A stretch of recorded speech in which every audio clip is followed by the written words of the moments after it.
শুনি যে ব্ল্যাক ম্যাজিকের শিকার, কেউ কেউ ব্ল্যাক ম্যাজিক করেন, বাট আজকে যিনি এসছেন তিনি এরকম একটা এক্সপিরিয়েন্সের মধ্যে দিয়ে গিয়েছেন এবং তিনি সর্বস্ব হারিয়েছেন তার জীবনে ব্ল্যাক ম্যাজিকের কারণে। তার ঘটনা আমরা কিছুক্ষণের মধ্যেই শুনবো। এবং ব্ল্যাক ম্যাজিক একটা মানুষকে কোন দিকে নিয়ে যেতে পারে, সেটা কত ভয়াবহ দিক হতে পারে সেটা কিছুক্ষণ পর্যন্ত একটা সময় থাকে যে সময়টায় মানুষজন উপলব্ধি করতে পারে যে জীবনে ভুল ছাড়া কিছুই করিনি, বাট তখন আর ফেরার কোনো পথ থাকে না। আমার মনে হয় যে কেউ যদি এই বিষয়ে চিন্তাও করে থাকেন সেটা বাদ দিয়ে দেওয়া উচিত। আর একজন ভাই আমাদের আছেন যিনি ঈদের ছুটি কাটাতে ঈদের ছুটি কাটাতে এসেছেন বাংলাদেশে, নিউজিল্যান্ডে থাকেন। নিউজিল্যান্ড থেকে বাংলাদেশে এসেছেন এবং আমাদের সাথে কথা বলার সঙ্গে সঙ্গে আমরা তাকে বলি যে আপনার ঘটনাটা আমরা শুনতে চাই, কি আপনার ঘটনা, এবং তিনিও আজকে ঘটনা শোনাতে সরাসরি হাজির হয়েছেন আমাদের স্টুডিওতে। সো আশা করছি জমজমাট একটা ভূত এফএম উপহার দিতে পারবো আপনাদের সবাইকে। আপনারা সবাই আমাদের সঙ্গে থাকুন। আমি শুরুতেই আমার ভাই আপনার কাছে আসবো, আপনার নামটা একটু প্লিজ বলবেন। জি, আমার নাম ফজল রাব্বি, নিকনেম সাজিদ। সাজিদ, তো সাজিদ ভাই আপনি এসছেন, আপনি নিউজিল্যান্ড কোন জায়গায় থাকেন? আমি থাকি 31 ম্যারিন স্ট্রিটে। ওকে, কবে চলে যাচ্ছেন আপনি আবার? আমি মাসখানিকের মতো আছি। মাসখানিকের মতো আছেন, বাহ চমৎকার। সো আপনার যে ঘটনাটা এটা তো নিউজিল্যান্ডেই ঘটেছিল। জি জি। কি হয়েছিল আমাদের একটু বলেন। অ্যাকচুয়ালি আমি নিউজিল্যান্ডে প্রায় 7 বছর ধরে থাকি। তো 7 বছর থাকাকালীন সময় আমি ওখানে থেকে মেসি ইউনিভার্সিটি অফ উইলিংটন থেকে আমি গ্রাজুয়েশন কমপ্লিট করেছি। তো আমি যখন গ্রাজুয়েশন কমপ্লিট করছিলাম, তো ঠিক সেই সময় আমরা 3টা ফ্রেন্ড একসঙ্গে থাকতাম, একটা রুম শেয়ার করে থাকতাম আর কি। আমরা 3টা ফ্রেন্ড থাকতাম। তো 3টা ফ্রেন্ডের পরিচয় এখানে না দিলেই না, আমার আরো বাকি 2টা ফ্রেন্ড, আমি দিয়ে 3 জন আর কি। তো একজন হচ্ছে হাফিজ মোহাম্মদ মিনহাজ সাবের, ও হচ্ছে পাকিস্তানি সিটিজেন, এবং দ্বিতীয়জন হচ্ছে তাবাস তাহারিয়ান, সে হচ্ছে জর্ডানের সিটিজেন। তো আমরা 3 জন একসাথে রুম শেয়ার করে থাকতাম। তো আমরা এক ইউনিভার্সিটিতে পড়তাম, গ্রাজুয়েশন করতাম। তো গ্রাজুয়েশন করার সময় আমরা মাঝে মধ্যে আমরা লাইব্রেরিতে স্টাডি করতাম। তো আমরা লাইব্রেরিতে স্টাডি যখন করছিলাম, তো হঠাৎ করে আমি একটা বই খুঁজে পাই, যে বইটা ছিল হচ্ছে 400 ইয়ার্স ওল্ড। আমি সঙ্গত কারণে এখানে বইটার নাম উল্লেখ করছি না, কিন্তু বইটি ছিল, আমি বইটি দেখে খুব কিউরিয়াস ফিল করি, এবং কিউরিয়াস ফিল করার পরে আমি আমার বাকি 2 জন ফ্রেন্ডের কাছে আমি বইটা নিয়ে যাই, এবং বইটি নিয়ে যাওয়ার পরে ওদেরকে দেখাই বইটা, এবং ওরাও খুব কিউরিয়াস ফিল করে আমার সাথে সাথে, যে ওরা বলে যে হ্যাঁ সাবজেক্টটা খুব একটা ফ্যান্টাস্টিক একটা সাবজেক্ট ছিল। যে সাবজেক্টটা ছিল হচ্ছে গার্স অফ আনুবিস। এটা একটা ইজিপশিয়ান বই ছিল, যেটা 400 ইয়ার্স ওল্ড একটা বই ছিল। তো বইটা দেখার পর আমরা বইটা ইস্যু করি লাইব্রেরি থেকে। তো লাইব্রেরি থেকে ইস্যু করার পরে বইটা আমরা বাসায় নিয়ে আসি। তো ওই দিন আসলে অ্যাকচুয়ালি ওই বইটা নিয়ে আর খোলা হয়নি, দেখা হয় নাই। তো তার ঠিক পরের দিন ছিল সানডে, সানডেতে আমাদের এখানে অফ ডে থাকে। তাই আমরা ওই দিন ভ্যাকেশনে ছিলাম। তো আমরা সবাই একসাথে বসে গল্প করছিলাম, কফি খাচ্ছিলাম। তো কফি খাচ্ছিলাম, তো ওই সময় আমার এক ফ্রেন্ড বলে যে বইটা আজকে একটু খোলা যায়, খুলে দেখি বইটার ভিতরে কি আছে। কিউরিওসিটি থেকে বইটা খোলা হয়েছে এটা। তো আমি যখন বইটা নিয়ে আসলাম, নিয়ে আসার পর আমি জাস্ট বইটা দেখতেছি যে ভিতরে কি আছে। তো একটা সার্টেন পোর্শনে আমি দেখলাম যে কিছু সাইন এবং সিম্বল, পাশাপাশি আনুবিসের অনেকগুলো পিকচার ছিল এখানে। কিন্তু আমি এই সাইন এবং সিম্বলের সাথে আনুবিসের কোনো সম্পর্ক খুঁজে পাচ্ছিলাম না, কোনো রিলেশন খুঁজে পাচ্ছিলাম না। Maybe lack of knowledge about this subject, হয়তো এই সম্পর্কে আমাদের জ্ঞান খুবই সীমিত ছিল। যাই হোক, তো আমরা কিছুই বুঝতে পারতেছিলাম না। তো আমরা একসময় আমাদের মধ্যে একজন ছিল হাফিজ মোহাম্মদ মিনহাজ সাবের, ওর আঁকার হাত খুব ভালো ছিল। তো ও খুব ভালো আঁকতে পারে। তো ও যেটা করে যে ওই আনুবিসের কয়েকটা পিকচার ও আঁকে, এবং সাথে সাথে কিছু সাইন এবং সিম্বল গুলি আঁকে। যে সাইন এবং সিম্বল গুলি আঁকার পর আমাদের দেখায়, এবং আমরা খুবই আসলে হ্যাপি ফিল করি। আমরা খুব বলি যে হ্যাঁ খুব ভালো হয়েছে, ছবিগুলা আঁকা খুব ভালো হয়েছে, সাইন এবং সিম্বল গুলা খুব সুন্দর করে আঁকছে ও। জাস্ট আমরা আরো কিছুক্ষণ এটা নিয়ে কথা বলি, বইটা আমরা দেখি, কিন্তু আমরা আসলে কোনো মিনিং বুঝতে পারতেছিলাম না, সাইন এবং সিম্বল গুলি কোনো মিনিং বুঝতে পারতেছিলাম না। তো একটা সময় হয় যে আমরা কিছু বুঝতে না পারে আমি বইটা রেখে দেওয়ার পর আমরা যে যার মতো ডিনার করি। ডিনার করার পরে আমরা ঘুমিয়ে যাই।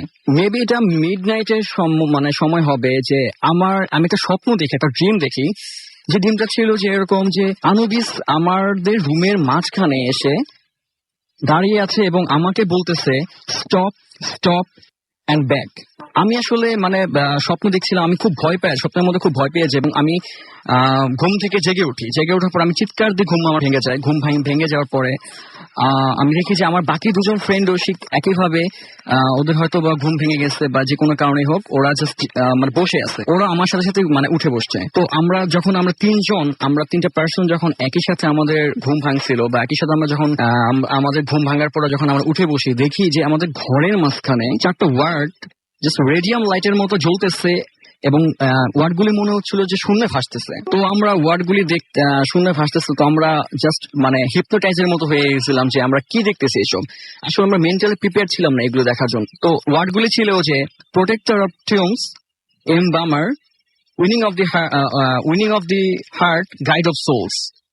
তো এই 4টা ওয়ার্ড ছিল, ইংলিশে ছিল, কোনো অ্যারাবিক বা কোনো অন্য কোনো ইজিপশিয়ান কোনো ল্যাঙ্গুয়েজে ছিল না, জাস্ট ইংলিশে 4টা ওয়ার্ড ছিল, যেটা আমাদের ঘরের মাঝখানে জাস্ট ভাসতেছে। আমার মনে হচ্ছে যে এগুলো ভাসতেছে। তো আমরা জাস্ট হিপনোটাইজার মতো তাকায় আছি, আমাদের কোনো ফিলিংস ছিল না, আমাদের কোনো আসলে বুঝতেছিলাম না যে আমাদের কি করা উচিত ওই সময়টাতে। একটা সার্টেন টাইম পরে সেই ওয়ার্ডগুলি আস্তে আস্তে ভ্যানিশ হয়ে যেতে থাকে এবং একটা সময় সব ভ্যানিশ হয়ে যায়, সবকিছু আগের মতো নর্মাল হয়ে যায়, স্বাভাবিক হয়ে যায়। তো আমরা ওই দিন রাতে আমাদের কারো ঘুম হয় নাই। তো আমরা কি করলাম, আমরা পরের দিন আমাদের ভার্সিটিতে আমি ওই বইটা যে ইস্যু করছিলাম আমার নামে, সেই বইটা আমি ব্যাক করে দিই। ব্যাক করে দেওয়ার পরে আমরা আমাদের গতকাল রাতে যা ঘটছে সেটা নিয়ে আমরা 3টা ফ্রেন্ড বসে আলোচনা করতে থাকি যে অ্যাকচুয়ালি কি হয়েছিল বা কেন হয়েছিল। তো আমরা জাস্ট কথা বললে এইটুকু বুঝতে পারি যে আমরা ঠিক একই সময়ে আমাদের ঘুম ভাঙ্গে এবং একই স্বপ্ন দেখার পরে, একই স্বপ্ন দেখে আমাদের একই সাথে ঘুম ভাঙ্গে এবং একই সাথে ঘুম ভাঙ্গার পরে আমরা 4টা ওয়ার্ড আমরা 3জন একসাথে দেখছি। সেটা ব্যাপারটা খুব স্ক্যারি ছিল। আসলে আমরা মানে বুঝতে পারতেছিলাম না যে কেন আমাদের সাথে এটা হইলো, এটা কি আমাদের কি বোঝাতে চাইছিল, এটা নিয়ে আমিও নিজে আসলে মানে কনসার্ন ছিলাম না যে কেন হইলো, এটা কি কারণ ছিল এটা হওয়ার পিছনে। হয়তো এই বইয়ের কোনো হিস্টোরি আছে, পাস্ট কোন হিস্টোরি আছে, যেহেতু বইটা 400 ইয়ার্স ওল্ড একটা বই, মেবি এটার কোনো হিস্টোরি থাকতেই পারে। যাই হোক, তো আমরা আসলে আমাদের এক পরিচিত একজন হুজুরের কাছে যাই। ঠিক সে আমাদের খুব পরিচিত একজন, খুব পায়াস একজন লোক। তো তার কাছে যাওয়ার পরে আমরা 3জনই ব্যাপারটা শেয়ার করার পরে সে আমাদের যেটা সাজেস্ট করে বা যেটা অ্যাডভাইস করে, সে বলে যে এটা হয়তো বা কোনো মেসেজ ছিল তোমাদের জন্য, যে তোমরা এই বইটা নিয়ে আর নেক্সট টাইম কোনো অ্যানালাইসিস বা কোনো ধরনের কোনো কিছুর মধ্যে তুমি মানে যাওয়াটা ঠিক হবে না। রাইট, দ্যাটস ওয়াই একটা মেসেজ হিসেবে তোমাদের বলা হয়েছে স্টপ এন্ড ব্যাক। এখানে আর বেশি এগিয়ে যেও না, এটা নিয়ে আর বেশি এগিয়ে যেও না।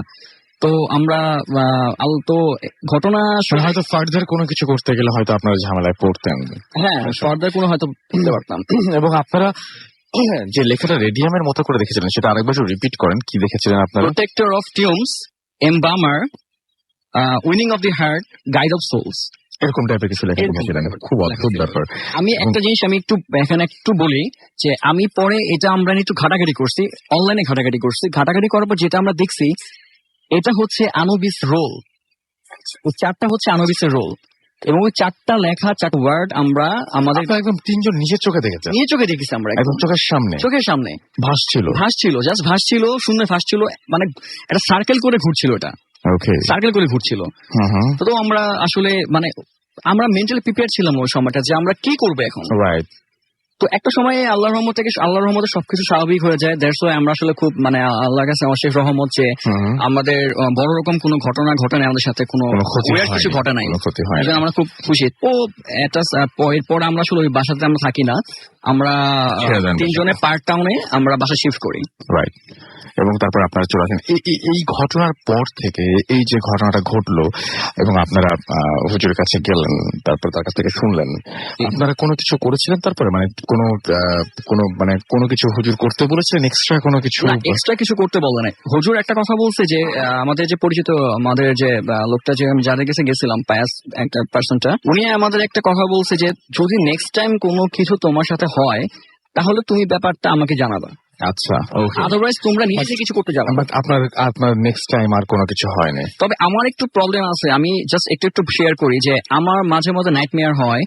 আমি ফিল করি যে আমি হয়তো কেউ আমার দিকে তাকায় আছে, কেউ আমার দিকে লুক দিচ্ছে, এখন সেটা আমি জানি না, আসলে আমি কখনো মানে ওরকম ফিগার দেখি নাই, এরকম কোনো মানে এক্সিস্টিং কোনো ফিগার দেখি নাই, বাট আমি ফিল করি, আই ফিল দ্যাট যে সামথিং লুক ওভার মি, আমি জাস্ট ফিল করি, কিন্তু আমি ওইভাবে শিওর না যে অ্যাকচুয়ালি কি কেউ ফিল করতে, কেউ আমার দিকে লুক দিচ্ছে বা কোনো এক্সিস্টিং কোনো ফিগার আছে কিনা, আমি শিওর না।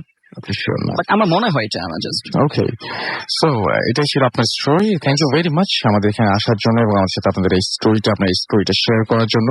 এবং আমরা অলরেডি কিন্তু ফেসবুকের পেজে আজকের অতিথিদের মানে একদম আজকের অতিথিদের পোস্ট দিয়ে দিয়েছি, ছবি দিয়ে দিয়েছি, এবং যিনি ঘটনা শেয়ার করলেন তিনি হচ্ছেন ব্ল্যাক শার্টের, আমরা যদি বাম দিক থেকে ধরি তাহলে সেকেন্ড পার্সন, এবং তার পরের পার্সন যিনি হচ্ছেন দাঁড়িয়ে আপনারা দেখছেন কিছুক্ষণ আমাদের তিনি ঘটনা শোনাবেন, এবং আপনারা ফেসবুকে যে চেক করতে পারেন, একটু ছবিগুলো চেক আউট করে ফেলতে পারেন। অ্যান্ড তার আগে বলি যে ওনার ঘটনা যেহেতু বেশি বড়, সো আমরা তার আগে আপনাদের কিছু SMS করবো এবং আপনাদের কিছু কমেন্টও পড়ে ফেলতে পারি, এবং তারপরে ছোট ব্রেক নিব, তারপর আমার ঘটনা যাবো, কারণ ঘটনাটা বেশ লম্বা। কি মাসুম ভাই, ঠিক আছে? তো সেটাই করি। সো আমরা দেখছি যে এখন SMS করেছেন এখানে সাইফুল, সাদমান, আনাম, রাতুল, প্রান্ত আমাদের সাথে SMS করে এখানে আছেন, এবং তারা শাহজাদপুর সিরাজগঞ্জ থেকে লিখেছেন তারা নদীর পাড়ে সবাই বসে আছেন এবং ভূত FM শুনছেন। যদি সত্যি সত্যি আপনারা করে থাকেন এখন, তাহলে তো বুঝবো যে আসলে মানে খুবই মানে অদ্ভুত একটা সিচুয়েশনের মধ্যে আপনারা রয়েছেন। এখন বাইরে গরম আমার ধারণা, কারণ একটু আগে বেশ গরম বুঝতে পারছিলাম, যদি এই রুমের মধ্যে গরম বসে খুব ডিফিকাল্ট। অ্যাড্রেস হচ্ছে রাজেন্দ্রপুর। টিনা আমাদেরকে লিখেছেন মুসা বরিশাল থেকে আমাদের সাথে আছেন এবং আমাদের সাথে রয়েছেন, এবং তিনি বলছেন যে ক্লাস 1 to 7 এখনো ভূত FM শুনছি অ্যান্ড শুনবো ইনশাল্লাহ। আপনাদের জন্য ভূত FM 6 বছর পার করেছে এবং সামনের দিকে এগিয়ে যাবে ইনশাল্লাহ। রাজীব হোসাইন আমাদের সাথে আছেন, আমাদের সাথে রয়েছেন হিমেল পান্ডে গুলশান 2 থেকে, অলরেডি তিনি জয়েন করেছেন আমাদেরকে, অ্যান্ড তিনি বলেছেন যে আশা করছি ভয় পাবো। আমি জানি না যে আপনাকে কতটুকু ভয় দিতে পারবো, কিন্তু আজকে যে ঘটনাগুলো সেই ঘটনাগুলো খুবই উইয়ার্ড, আমি বলতে বাধ্য হচ্ছি। ড্রিম গার্ল আমাদের SMS করেছেন মালিহা খুলনা থেকে। ড্রিম গার্ল মালিহা তিনি 3 উইক পরে শুনছেন, খুব খারাপ লাগলো শুনে যে 3 উইক পরে শুনছেন, প্রতি সপ্তাহেই শুনবেন আশা করবো এখন থেকে। আবিদ আমাদের ঢাকা ক্যান্টনমেন্ট থেকে আছেন আমাদের সাথে রয়েছেন পিউল, আমাদের সাথে রয়েছেন দেখতে পাচ্ছি খুলনা থেকে আনোয়ার এবং তার ওয়াইফ আফরিন, আমাদের সাথে রয়েছেন আরিফ এবং তার ওয়াইফ রুম্পা হবিগঞ্জ থেকে, আদনান সিলেট থেকে আমাদের সাথে রয়েছেন, সামনে JSC এক্সাম, আমাদের সাথে রয়েছেন দেখতে পাচ্ছি অলিন্দো, এবং আমাদের সাথে রয়েছেন দেখতে পাচ্ছি তিনি খেলা দেখছেন এবং আমাদেরকে শুনছেন। বা চমৎকার, একসাথে দুটো জিনিস হচ্ছে।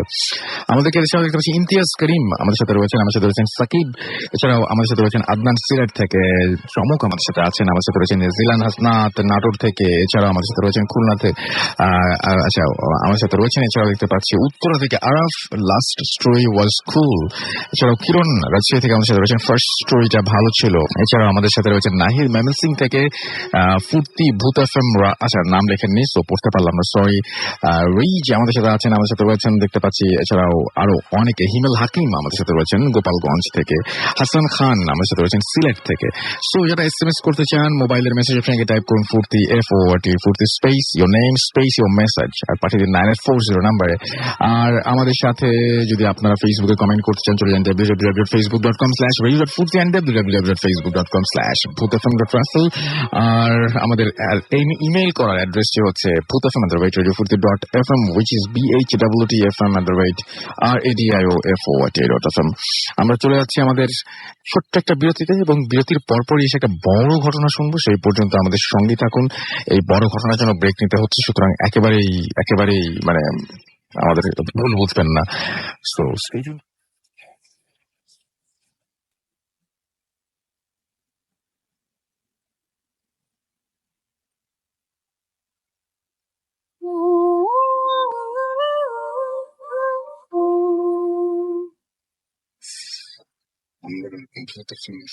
সবাই এবং আমাদের সাথে আছে, আমার সাথে আমি রাস্তায় আছি। তো এখন যে স্টোরিটায় যাব সেটা একটু ডিফারেন্ট স্টোরি, সবাই খুব মন দিয়ে শুনবেন। এবং আমাকে উনি খুব দুঃখ করে বলছিলেন, আমি বলি আপনার ঘটনাটা, যে 2001 সালে, ওনার ভাষায় বলি যে 2001 সালে উনি, ওনার বিজনেস ছিল, তো না বিজনেস ছিল, আমরা কোনো জায়গার নাম বলবো না, কোনো কিছু নাম বলবো না, আপনার প্রতিষ্ঠানের নামও বলবো না, যে 2001 সালে আপনি বলছিলেন যে আমি ঢাকা শহরে গাড়ি চালাতাম, আর এখন একটা মেসে থাকেন আপনি। সো এই পরিণতির জন্য দায়ী করছেন তিনি পুরোপুরি তার সেই সেই একটা দিকে যে কোনো কারণেই হোক এই যে বিপথে চলে যাওয়া, এই যে কুফরি বা ব্ল্যাক ম্যাজিক যেটাই বলি না কেন সেটাকে। তো এটা বিরাট ঘটনা রয়েছে।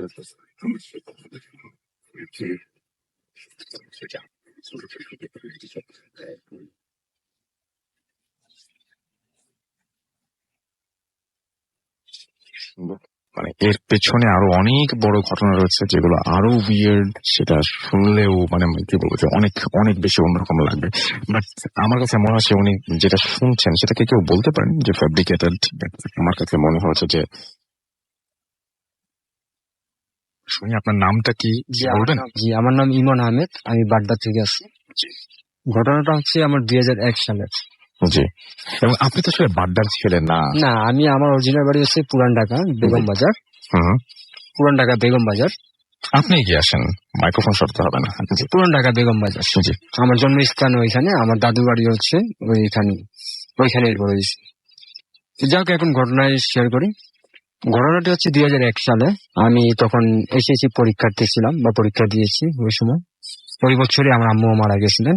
আম্মু মারা যাওয়ার পরে সাধারণত পরিবারের মধ্যে যে মেন গার্জেন হিসেবে আম্মু ছিল। আমি আরো একবার আপনাকে মনে করে দিই, আমরা কোনো প্রতিষ্ঠানের নাম, কোনো জায়গার নাম, কোনো মানুষের নাম বলবো না। আচ্ছা, ঠিক আছে। তা আমার আম্মু মারা যাওয়ার পরে পরবর্তীতে বাসার থেকে তোমার একটি কেয়ার আমার প্রতি রাখতো না আর কি, তোমার একটা অন্যরকম আর কি চাপমুখী ছিলাম না। আম্মু যতদিন ছিল অতদিন বাসায় রাত্রে একটু লেট করে গেলে আম্মু বকাঝকা করতো। তো আম্মু ইন্তেকালের পরে সেরকম বকাঝকা করতো না। যাই হোক, ওই সময় আমি লেখালেখির জগতেও ছিলাম, এখনো আছি। ওই লেখালেখির জগতের কারণে আমি কোনো একটা মাদ্রাসা, নামটা বলছি না আর কি, মাদ্রাসায় আমি কবিতা আসরের মধ্যে প্রথম স্থান লাভ করি। তো ওই মাদ্রাসা অনেক হুজুর, ওনার নামটাও বলছি না। তো হুজুর আমি মাদ্রাসার মধ্যে প্রথম পুরস্কার লাভ করাতে আমাকে এখান থেকে কোরআনের হাফেজ বিনামূল্যে পড়ার সুবর্ণ সুযোগ দেওয়া হয়।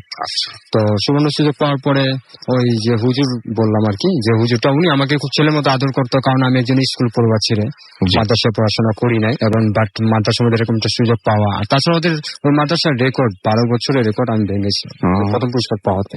যাই হোক, এখন মূল ঘটনায় আসি। তো আমার এক বন্ধু ছিল, সনি করে নাম, আমার ছোটকালের বন্ধু। একটা মেয়েকে খুব ভালোবাসতো। তো মেয়েকে ভালোবাসতো, মেয়ে কিন্তু তাকে একটু ভালোবাসতো না। তো মেয়েকে পাওয়ার জন্য সে দেখা যায় না, মানুষ সাধারণত ব্ল্যাক মিউজিক বা আদারওয়াইজ নেগেটিভ ওয়ে বা নেগেটিভ কাজের দিকে যায়। তো সে ওরকমই আর কি, এলাকার নাম বলতে পারি শাকারি বাজার, যা সাধুগুড়ে নাম আছে। তো ওনার এড্রেসটা আর কি আমার কাছে নিয়ে আসতো, বলে ইমন আমি একা যাবো না, তুই আমার সঙ্গে চল। তখন আমি হাফিজা লাইনে পড়তেছি অলরেডি। যাই হোক, ওনার সঙ্গে আমিও গেলাম ওইখানে। বাড়িটা হিন্দু বাড়ি, খুব পুরনো, 4 তলার মধ্যে ওনার আসন আর কি, উনি বসে আর কি বিভিন্ন ডিস্ট্রিক্ট থেকে বিভিন্ন রকম লোক বিভিন্ন সমস্যা নিয়ে ওই সাধুর কাছে আসে, উনি সমাধান করে আর কুফরি কালামকার যেভাবে উনি সমাধান করে।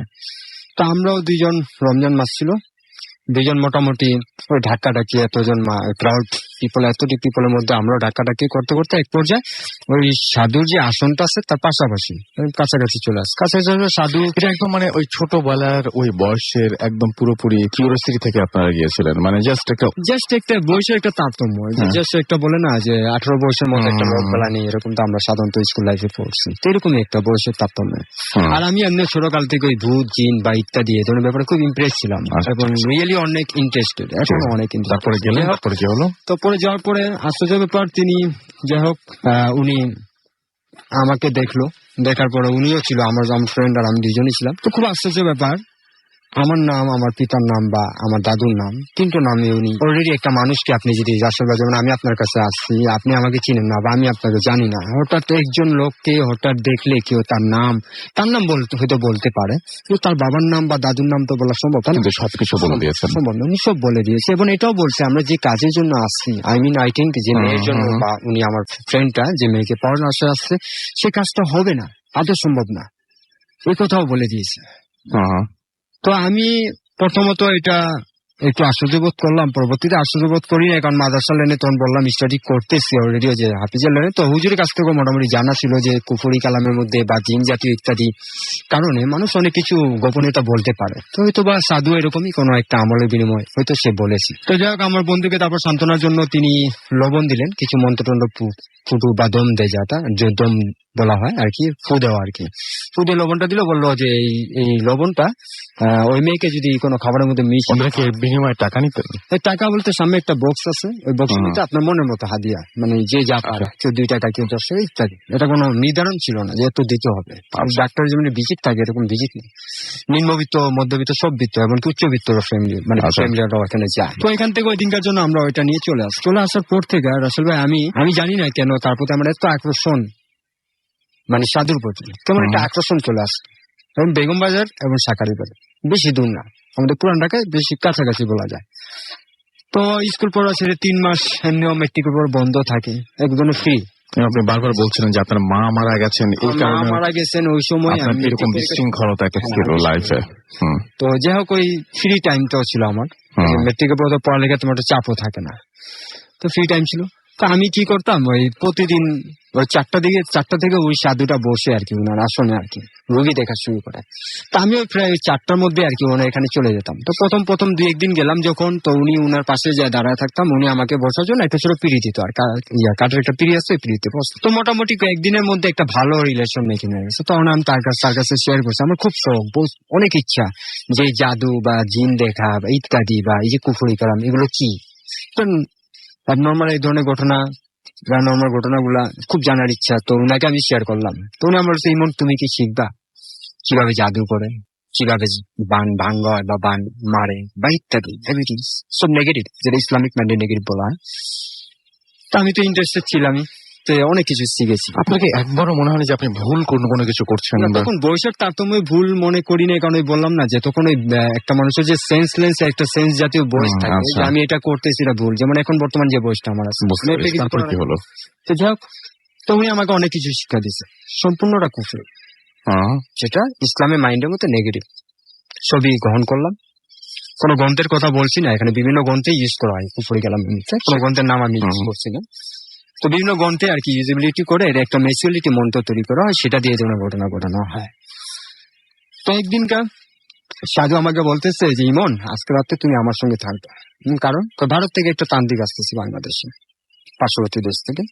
তো ওনার কাছ থেকে অনেক কিছু শিখতে পারবা, যা আদৌ সাধারণ মানুষ শিখতে পারে না, বা কোন একটা ভক্তর কাছে গুলো এতটা শিখা সম্ভব না। কোন মুরিদও তাকে শিখাবে না, কোনো পীর বা ইত্যাদি যারা থাকে এরকম শিখাবে না। তুমি এরকম সুযোগ পাচ্ছ। তা আমি খুব খুশি হলাম, যেহেতু ইমপ্রেস ছিলাম আগের থেকে। আর তাছাড়া ফ্যামিলির মধ্যে এরকম চাপ নেই, যেহেতু না আব্বু তার আগের মতো ওরকম আমাকে বকাঝোকা, আম্মু না থাকাতে তোকে আর আমাকে গার্জেন হিসাবে কি আমাকে চাপ দিচ্ছে না যে রাত্রে 10টার পরে 8টার মধ্যে বাসায় আসতে হবে ইত্যাদি, এরকম কিছু বলছে না। তো আমি সুবর্ণ সুযোগ পেলাম, রাত্রে বাইরে থাকলেও তো সমস্যা নেই। তো আমি রাত্রে 9টার দিকে বাসার থেকে বেরোয় সাধুর এখানে গেলাম, শাকারি বাজার। সাধুর এখানে যাওয়ার পরে ওই একসঙ্গে ডিনার করলাম, আমি এবং ওই সাধুটা দুজনে ডিনার করে। ওনার কিছু মন্ত্র আসলো, এগুলো আমাকে ওইখানে শিক্ষা দিল নর্মালি ভাবে, যেগুলো নর্মালি 11টা পর্যন্ত আমরা ওইখানে ছিলাম, আমি আর সাধু। আচ্ছা, 11টার পরে সাধুর গাড়িতে করে আমরা মেন গন্তব্যে গেলাম। মেন গন্তব্যটা হচ্ছে তান্ত্রিকের সাক্ষাৎ করা, মানে সেখান থেকে আর কি রওনা দিলাম। তো আমরা সোজা গেলাম গেন্ডারিয়া এলাকায়। সেটা পুরোনো বাড়ি, হিন্দু বাড়ি, সেগুলো পুরানো, যে জন্য বাইরের থেকে দেখলে মনে হয় বিল্ডিংটা মনে ভেঙে পড়ে যাবে, কিন্তু পুরোনো এক ধরনের বিল্ডিং থাকলে কেমন একটা অবস্থান থাকে। কিন্তু ভেতরের দিকে যে প্রবেশ করলাম, দেখলাম মোজাইক করা, টাইলস করা, খুব সুন্দর একটা লোকেশ সাজানো, খুব ভালো। তো আমি আর সাধু গাড়ি থেকে নামে ওই বিল্ডিং এর ভিতরে মানে প্রবেশ করলাম। প্রবেশ করার পরে আমরা ওইখান থেকে সোজা 5তলা তান্ত্রিক 5তলা ছিল আর কি। আমরা 5তলা উঠার পরে দুই পাশে 2টা ফ্ল্যাট, একটা বাম পাশে একটা ডান পাশে। আপনার চোখের সামনে ভাসছে এখনো সেই দৃশ্য? আমি এখনো রাতের বেলা, বিলিভ করবেন না, যে ঘটনা আমি শেয়ার করতে যাচ্ছি, আমি জানি না তো ব্ল্যাক ম্যাজিশিয়ান যারা আছে হয়তো বা শুনতেছে, লিসনারের মধ্যে যদি কেউ ব্ল্যাক ম্যাজিকের প্র্যাকটিস কেউ করে বা করতেছে, লিসনাররা যদি শুনতেছে, তো অবশ্যই আমারটা সে বুঝতে পারবে কত কঠিন বা কত মানে এটা কত করুণা জাতীয়, আনবিলিভ, মানে যিনি মানে কথা আছে না, যার সঙ্গে ঘটে সেই বুঝে এরকম। তো বাম দিকের যে ফ্ল্যাটের যে কলিং বেলটা, সেটা ক্লিক দিল কয়েকবার, 2বার ক্লিক দেওয়ার পরে একটা 18-20 বছরের মেয়ে আর কি, যুবতী মেয়ে, দরজাটা খুললো। সুন্দরী মেয়ে, একটা যুবতী যেরকম থাকে ওরকমই। তো উনি প্রণাম করলো আর কি, হিন্দুদের মধ্যে প্রণাম করা, এরকম প্রণাম করে সাধুকে এবং আমাকে ভেতরে ডেকে নিয়ে গেল। তো রুমের মধ্যে আসলে আরো 3টি, মানে রুমটা ছিল 3 রুমের স্পেস আর কি, একটা মাঝখানে ডাইনিং স্পেস, বাম দিকে ডান দিকে। তো মেয়েটা আমার গেটটা খুলে আমাদেরকে যখন ভিতরে নেওয়ার পরে উনি বাম দিকে রুমে চলে যে গেটটা না, মানে উনি আলাদা আউট অফ সাইট চলে গেল। তো আমরা সাধারণত সিনেমা বা টিভিতে যেমন তান্ত্রিক দেখি যেরকম, হরর ছবিতে বা ইত্যাদিতে সেরকম কন্ডিশনই ছিল, তবে ডিফারেন্সলি এরকমই। লম্বাটা ছিল 6 ফুট এবং জুব্বা জাতীয় আর কি, লম্বা পাঞ্জাবির চেয়ে বড় যে এক ধরনের কাপড় হয় যেটা, ওই কাপড়টা কালো রঙের ওরা পরেছিল। চুলটা ছিল পাগড়ি, আই মিন কাঁধ বরাবর চুলটা কোঁকড়ানো, আর দাড়ির মধ্যে জোট ছিল, আচ্ছা জোট লাগানো। দাড়িটা মোটামুটি নাভি বরাবর বা তার চেয়ে একটু কম বেশি হতে পারে, মানে বিশাল বড় ছিল। আর ঠিক কপালের মাঝ বরাবর ছিল টিক, সেতুর যে এক ধরনের টিক লাগানো হয় সেরকম। আর গলার মধ্যে বেশ কই ধরনের মালা ছিল, হাড্ডি বা আরো অন্য অন্য ফুল টুল বা ইত্যাদি যেরকম থাকে না ওরকমই। তো ওই সেম ওই যে আমরা যেরকম সিনেমাতে দেখি সেরকমই থাকে, সেরকমই আচ্ছা। সেমলি ছিল। Okay. পার্থক্যটা হচ্ছে এটা যে আমরা সিনেমায় যেরকম ব্যবহার আচার দিই তা আসলে বাস্তবে মিলে না। আমাদেরকে যেরকম প্রভাব পড়ে এরকম মিলে না, অতটা মিলে না। তো যাই হোক, তান্ত্রিককে ওই যে আমার সঙ্গে যে সাধুটা গেল, ওই সাধুটা আমরা যেমন সাজদা করি সেরকমই উনি মাটিতে পড়ে গিয়ে উনাকে প্রণাম করলো। তো আমি মুসলিম পরিবারের সন্তান, আমি তো আর তাকে প্রণাম করতে পারি না, আমি হাত দিয়ে তাকে প্রণাম করে একটা জাস্ট তাকে সম্মান জানালাম। তো সম্মান জানানোর পরে উনারা দুইজন আর কি একটা তান্ত্রিক কোড ভাষা হয়, তাতে নির্ধারিত একটা ভাষা হয়, যে ভাষা সাংস্কৃতিক ভাষা, যে সাংস্কৃতিক ভাষা সাধারণ মানুষের পক্ষে সম্ভব না। এখন যেমন আমি এখন বর্তমানে আমল জানি, আমিও তার মধ্যে যে পুরো পারি তা না, তাদের নিজস্ব ভাষা, এটা আমলের মাধ্যমে ওরা পায়। ওই ভাষায় ক্ষণিক্ষণ ওরা কথা বলে, হয়তো বা আমাকে নিয়ে বলছে বা ওদের মধ্যে একটা কোনো ব্যক্তিগত সত্তা, তারপর ওই কথাবার্তা বলে মাটিতে বসলাম আমরা। মাটিতে যেখানে আমরা বসলাম আর কি ফ্লোরের মধ্যে, ওই তান্ত্রিকের যেখানে ছিল এখানে আমরা ফ্লোরে বসলাম গোল হয়ে, সাধারণত গোল হয়ে বসে না, তো তিন মাথাতে, উনি এইদিকে আর আমরা দুই দিক দিয়ে আর কি বসলাম। তো আমাদের মাঝখানে মাছ বলা আর কি কিছু খাবার জাতীয় জিনিস ছিল, যেমন পোলাও চাল আছে বা ইত্যাদি, যে আপনার মুগ ডাল, সিঁদুর এবং খারাপ জিনিসও ছিল, সেটা উল্লেখ করলাম না, আর অনেক খারাপ জিনিস আসলো যেটা উল্লেখ না করাটা উত্তম আর কি। তো এরকম কোনো কিছু ছিল। তো এগুলো দেখলাম। এখন আমাকে সাধু বলতেছে যে ইমন দেখো, উনি যে মন্ত্রটা পড়বে ওই মন্ত্রটা আমি পড়বো, আমি যখন পড়বো তুমি না আমার সঙ্গে রিপিট করবা। আমরা সাধারণত মসজিদে গেলে মিলাদ পড়লে যে ঠিক আছে, তো এরকমই মোটামুটি রাত 2টা পর্যন্ত আর কি এরকম মন্ত্র আমাদের মধ্যে চললো, ওই মন্ত্র পাঠ করা ইত্যাদি সম্পূর্ণ শেষ হলো। তারপরে এখন আমাদের গন্তব্য গণস্থানে যাওয়ার, নামটা উল্লেখ করছি না, ঠিক আছে। তো আমাকে সাধু প্রথমে বলেনি গণস্থানে কি করতে যাচ্ছে বা কি করবে বা ইত্যাদি, জাস্ট যাচ্ছি। এই জিনিসটা আমরা ব্ল্যাক ম্যাজিক শুনলেই এই জঘন্য ব্যাপারটা হচ্ছে, আমি যাচ্ছি কিন্তু কি আনতে যাচ্ছি, আপনার নিজের প্রতি তখন কোনো নিয়ন্ত্রণ নাই। আমি শুধু ইমপ্রেস, মানে দেখতে যাচ্ছি একটা, মানে এক ধরনের আনন্দ, অন্যরকম ইমেজিং আনন্দ, যে আমি কিছু শিখতে যাচ্ছি, সেটা নেগেটিভ হোক বা পজিটিভ মাথায় নেই। এটা আকর্ষণ বলতে পারেন বা অন্য কিছু বলতে পারে। তো আমরা নামলাম, সাধারণত গাড়িতে উঠলাম। তো গাড়িতে যখন উঠছি তখন ওই সাধু আমাকে একটা গাছের শিকড় দিল, গাছটা হয়তো আমার নাম জানা নেই। তো গাছের শিকড়টা আমাকে বলছে, ইমন তুমি ডান হাত দিয়ে মুষ্টিতে এটা ধরে রাখবে এবং তত পর্যন্ত এটা ছাড়বে না। বিশেষ করে আমরা যে কাজে যাচ্ছি, কাজটা শেষ করার পর এখন যখন আমরা আবার পুনরায় যখন এখানে আসবে, যেখান থেকে আমরা যাচ্ছি, তখন তুমি এটা ফেলে দিলে সমস্যা নেই, কিন্তু তার আগে কিন্তু এটা তুমি ছাড়বা না, এটা তোমার হাতের মুষ্টি তুমি বেঁধে রাখবা, মানে এটা হাতের মুষ্টিতে আমি ধরে রাখবো, ঠিক আছে, হাতের মুষ্টিতে ধরে রাখবো। আর আমাকে এটাও বললো যে আমরা যে কাজ সম্পাদনা করতে যাচ্ছি সেই কাজের শেষে আমরা যখন ফিরে আসতে থাকবো, সেই সময় গোরস্থানে যদি তোমাকে কেউ পিছন থেকে ডাক দেয়, তোমার আপনজন, বিশেষ করে তোমার আম্মুর ডাক হোক, তোমার আব্বু, এটা আমরা জানি, এটা কোনো শেয়ার করবে,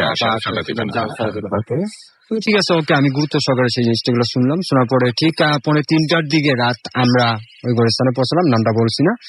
পৌঁছানোর পরে প্রায় 15 মিনিট পর্যন্ত আমরা গোরস্থানের সামনে দাঁড়িয়ে রইলাম। আমরা সাধারণত জানি ঢাকা শহরের গোরস্থানে কিন্তু সাধারণত নিয়ম অনুযায়ী 11টা বন্ধ হয়। তো যাই হোক, আমরা ঠিক 3টার দিকে গোরস্থানের সামনে নামলাম, গাড়িতে ছিলাম 3:45, মানে 15 মিনিট পর্যন্ত গাড়িতে মৃদ স্বরে উনি মন্ত্রতন্ত্র পড়তেছে, আমি না, মানে ওই যে সাধু তার রিভাইজ করতেছে, আমি শুধু ফলো আপ দেখতেছি। তো 3টার দিকে গেট খুলে দেওয়া হলো, 3টার দিকে আমরা নামলাম। তান্ত্রিকটা মানে গোরস্থানের সময় তান্ত্রিক আগে, আমি আর সাধু তার পিছন গেটটা খুলে দেওয়া হলো, মানে মেন গেট যেটা সদরটা আর কি। আপনার ভিতরে ঢুকলো, তারপরে বলেন। বাইরে আমরা ভিতরে ঢুকলাম, ওইখানে 2জন লোক ছিল, এটা আর উল্লেখ করলাম, 2জন লোক এসে ওটা গেট খুলে। তো তারপরে আমরা একটা কবরস্থানের পাশে গেলাম, যে কবরস্থানটা দেখতেই বোঝা যায় যেটা 2-3 দিন আগে কবর দিচ্ছে, সাধারণত। আচ্ছা, আপনি একটা সিস্টেম বলছেন গোরস্থানে, এটা আমি জানতাম না। গোরস্থানের সিস্টেম আছে, প্রত্যেক জায়গায় গোরস্থানের সিস্টেম আছে। 6 মাস পর কবরটা উপড়িয়ে দেয়, মানে ওই কবরটা তুলে দিয়ে অন্য কবর তুলানো হবে, প্রত্যেকটা গোরস্থানে। ওই যে গোরস্থানের কথা বলতেছি সেটাও একই কথা। আচ্ছা, তো যাই হোক, দেখলেই বোঝা যায় যে এইখানে নতুন কবর, একটা দেখলেই বোঝা যায় হিসেবটা সম্পূর্ণ নতুন, কাটামাটি এক ধরনের থাকে। তো আমরা যে কবরের সামনে গেছি, সে কবরের সামনে আমি কবর থেকে 3 হাত দূরে ছিলাম, আমি এবং প্লাস সাধু যে আমার সঙ্গে ছিল। আর তান্ত্রিকটা উনি যাওয়ার কালে কিন্তু একটা ব্যাগ নিয়ে গেছিল, একটা ঝুলন্ত ব্যাগ থাকে না, এরকম ঝুলন্ত ব্যাগ। ব্যাগে আরো নর্মালি কিছু ছিল জিনিসপত্র বা যেগুলো দরকার পড়তে পারে আর কি, ওরকম কিছু। তো আমি সাধু 3 হাত, কবরের 3 হাত কাছাকাছি ছিলাম, কবরের ভিতরে কি আছে সেটা দেখতে পারতেছি না। এইগুলো আমরা বাদ দিই, আপনার ওখান থেকে আসলে গেছিলেন একটা লাশ সংগ্রহ করতে, লাশের মাথার অংশ, লাশের মাথার অংশ, এবং আপনি সেটা নিয়ে আসলেন। এবং অলরেডি নিয়ে আসলাম, নিয়ে আসার পরে এটা হচ্ছে একটা, আপনি বলছেন যেটা মেয়ের লাশ, একটা মেয়ের লাশ, এটা যুবতীর লাশ, একটা মেয়ের লাশ। তারপরে কি হলো? তারপরে আপনারা নিয়ে আসার পরে বাসায় আসলেন, বাসায় আসলাম, বাসায় আসার পরে এটার আরো অনেক কিছু করা হয়েছিল এখানে, সেটা ব্যাখ্যা দিলাম না। আচ্ছা, তো আমি এখান থেকে কোনো মতে যখন এই সিনটা দেখলাম, লাশটা কেটে নেওয়া ইত্যাদি, যেটা আমার পক্ষে কেন কারো পক্ষে সম্ভব না, কারো পক্ষে সম্ভব না, এটা অসম্ভব। তখনই কিন্তু আমি মনে মনে আয়াতুল কুরসি পড়তেছি, আল্লাহকে ডাকতেছি, আল্লাহ। এবং আপনি তখন ভুল বুঝতে পারছেন, আমি আমার সম্পূর্ণ ভুল বুঝতেছি, আমি কি কাজে আসছি, এটা তো সম্পূর্ণ কুফরি কালাম, বাট এটা তো আমি কেন কোন মুসলিম, তখন আপনার মোহ কেটে গেছে এখন টোটালি তখন আমি নিজেকে অনুতপ্ত ফিল করতেছিলাম যে আমি এটা কি করতেছি ইত্যাদি। যাক, আমি যখন ফ্ল্যাটে গেলাম, আবার যেগুলো নিয়ে লাশের যে অংশটা নিয়ে ফ্ল্যাটে গেলে, ওই সময় ওরা কিছু একটা জিনিস আর কি পরিবেশন করলো আমাকে। তো আমি ওই সময়, আমি যেহেতু স্মোকার ছিলাম, তো আমি ওই সময় বললাম যে আমি স্মোক করে আসতেছি, এই কথা বলে কোনো মতে আর কি একটা জাস্ট মানুষকে একটা বলে না যে বাহানা দেয় আর কি, এই জিনিস। আমি ওটা বলে ফ্ল্যাট দিয়ে বের হয়ে, আমি রাসেল ভাই ব্রিফ করবেন না, আমি কিভাবে যে 5তলা বাড়ি থেকে নামলাম, কিভাবে আমি এখান থেকে ওই আপনার বানিয়ানগর, ধূপকলা, নয়াবাজার বা তারা মসজিদে যে আপনার যে বটগাছ, উষা চক্র ইত্যাদি এইসব এলাকা কিভাবে ত্যাগ করে আমি কিভাবে যে আমার এলাকায় বেগম বাজারে আসলাম, আমি নিজেও ঠিক এখন মানে অবাক ভাবি। এটা আল্লাহরই একটা করুণা, বা জীবনে তো আমার পিতা মাতা কোনো একটা ভালো কাজ করেছিল, তার আসলে হয়তো বা আমি, কারণ আপনি যেটা করেছিলেন না, আমার লাইফটা বাঁচছে আর কি, আমি এটাই মনে করি ওনাদের অসিলায়। তা আমি যখন আমার বাড়ির গেটের সামনে আসলাম আর কি, কেজি গেটের সামনে, তখন কিন্তু ফজরের আজান দিচ্ছিল। আমি গেটটা কয়েকবার নক করার পর আব্বু গেটটা করছে, আব্বু এবং মোটামুটি বোকাঝোকা করতেছে আমাকে, বোকাঝোকা করার উদ্দেশ্য যে রাত্রে ছিলি কোথায় ইত্যাদি। আমি কোনো কথা জবাব দিচ্ছি না, কারণ আমার পুরো শরীরটা শীতল, তখন আমি নিজে একটা কন্ট্রোলে নেয়। তো আমি গেটটা যখন আব্বু খুললো, আমি গেটটা থেকে ঢুকে আমি আমার রুমে যাওয়ার জন্য দরজার সামনে যাওয়াটা আমি সেন্সলেস হয়ে গেলাম।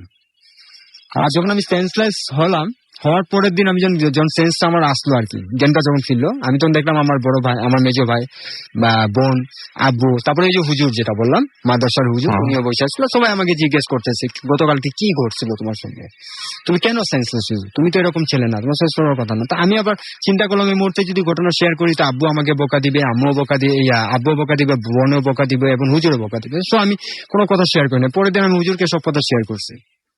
তো হুজুর এতই উত্তেজিত হলো আমার প্রতি, রাগান্বিত হলো, খুবই স্বাভাবিক, শারীরিক নির্যাতন বা একটা থাপ্পড় জাতীয় এরকম করার পর আমাকে বলে, ইমন দেখো, তোমার যদি এতই শেখার শখ ছিল জাদু বান বা ইত্যাদি, তো ইসলামী শরীয়ত থেকে আমি তোমাকে শিক্ষা দিতাম না। সেটা তো জাদু বান তো আমরা সাপোর্ট করি না, করার জন্য না, ভাঙার জন্য। ইসলামের মধ্যে আছে যে আপনাকে কেউ অ্যাটাক করতেছে, আপনি এটা থেকে মুক্ত হবেন। এটা যদি তোমার জানা ইচ্ছা হতো, আমি ইসলামিক ভাবে তোমাকে শিখাতাম যে এটা থেকে কিভাবে আছে। উনি শিখাইছে আমাকে, অনেক কিছু শিক্ষা দিচ্ছেন অবশ্যই পরবর্তী। তো উনার কাছে উনিও আমাকে যখন আবার তোবা টোবা করে গোসল টোসল করে, আবার মুসলিম উম্মার যে একটা কালিমাগুলো আছে আমাদের, সে কালিমাগুলো পড়ায় সম্পূর্ণভাবে আবার মুসলিম যেভাবে পড়া হয় সেভাবে আমাকে, তখন আপনি বুঝতে পেরেছেন যে তখন আমি অনেকটা বুঝতে পারছি আমার ভুলগুলো কোথায় ছিল বা ইত্যাদি। তখন আমি হুজুরকে আবার জিজ্ঞাসা করছিলাম ওই ব্যাপারটা নিয়ে, লাশের ব্যাপারটা।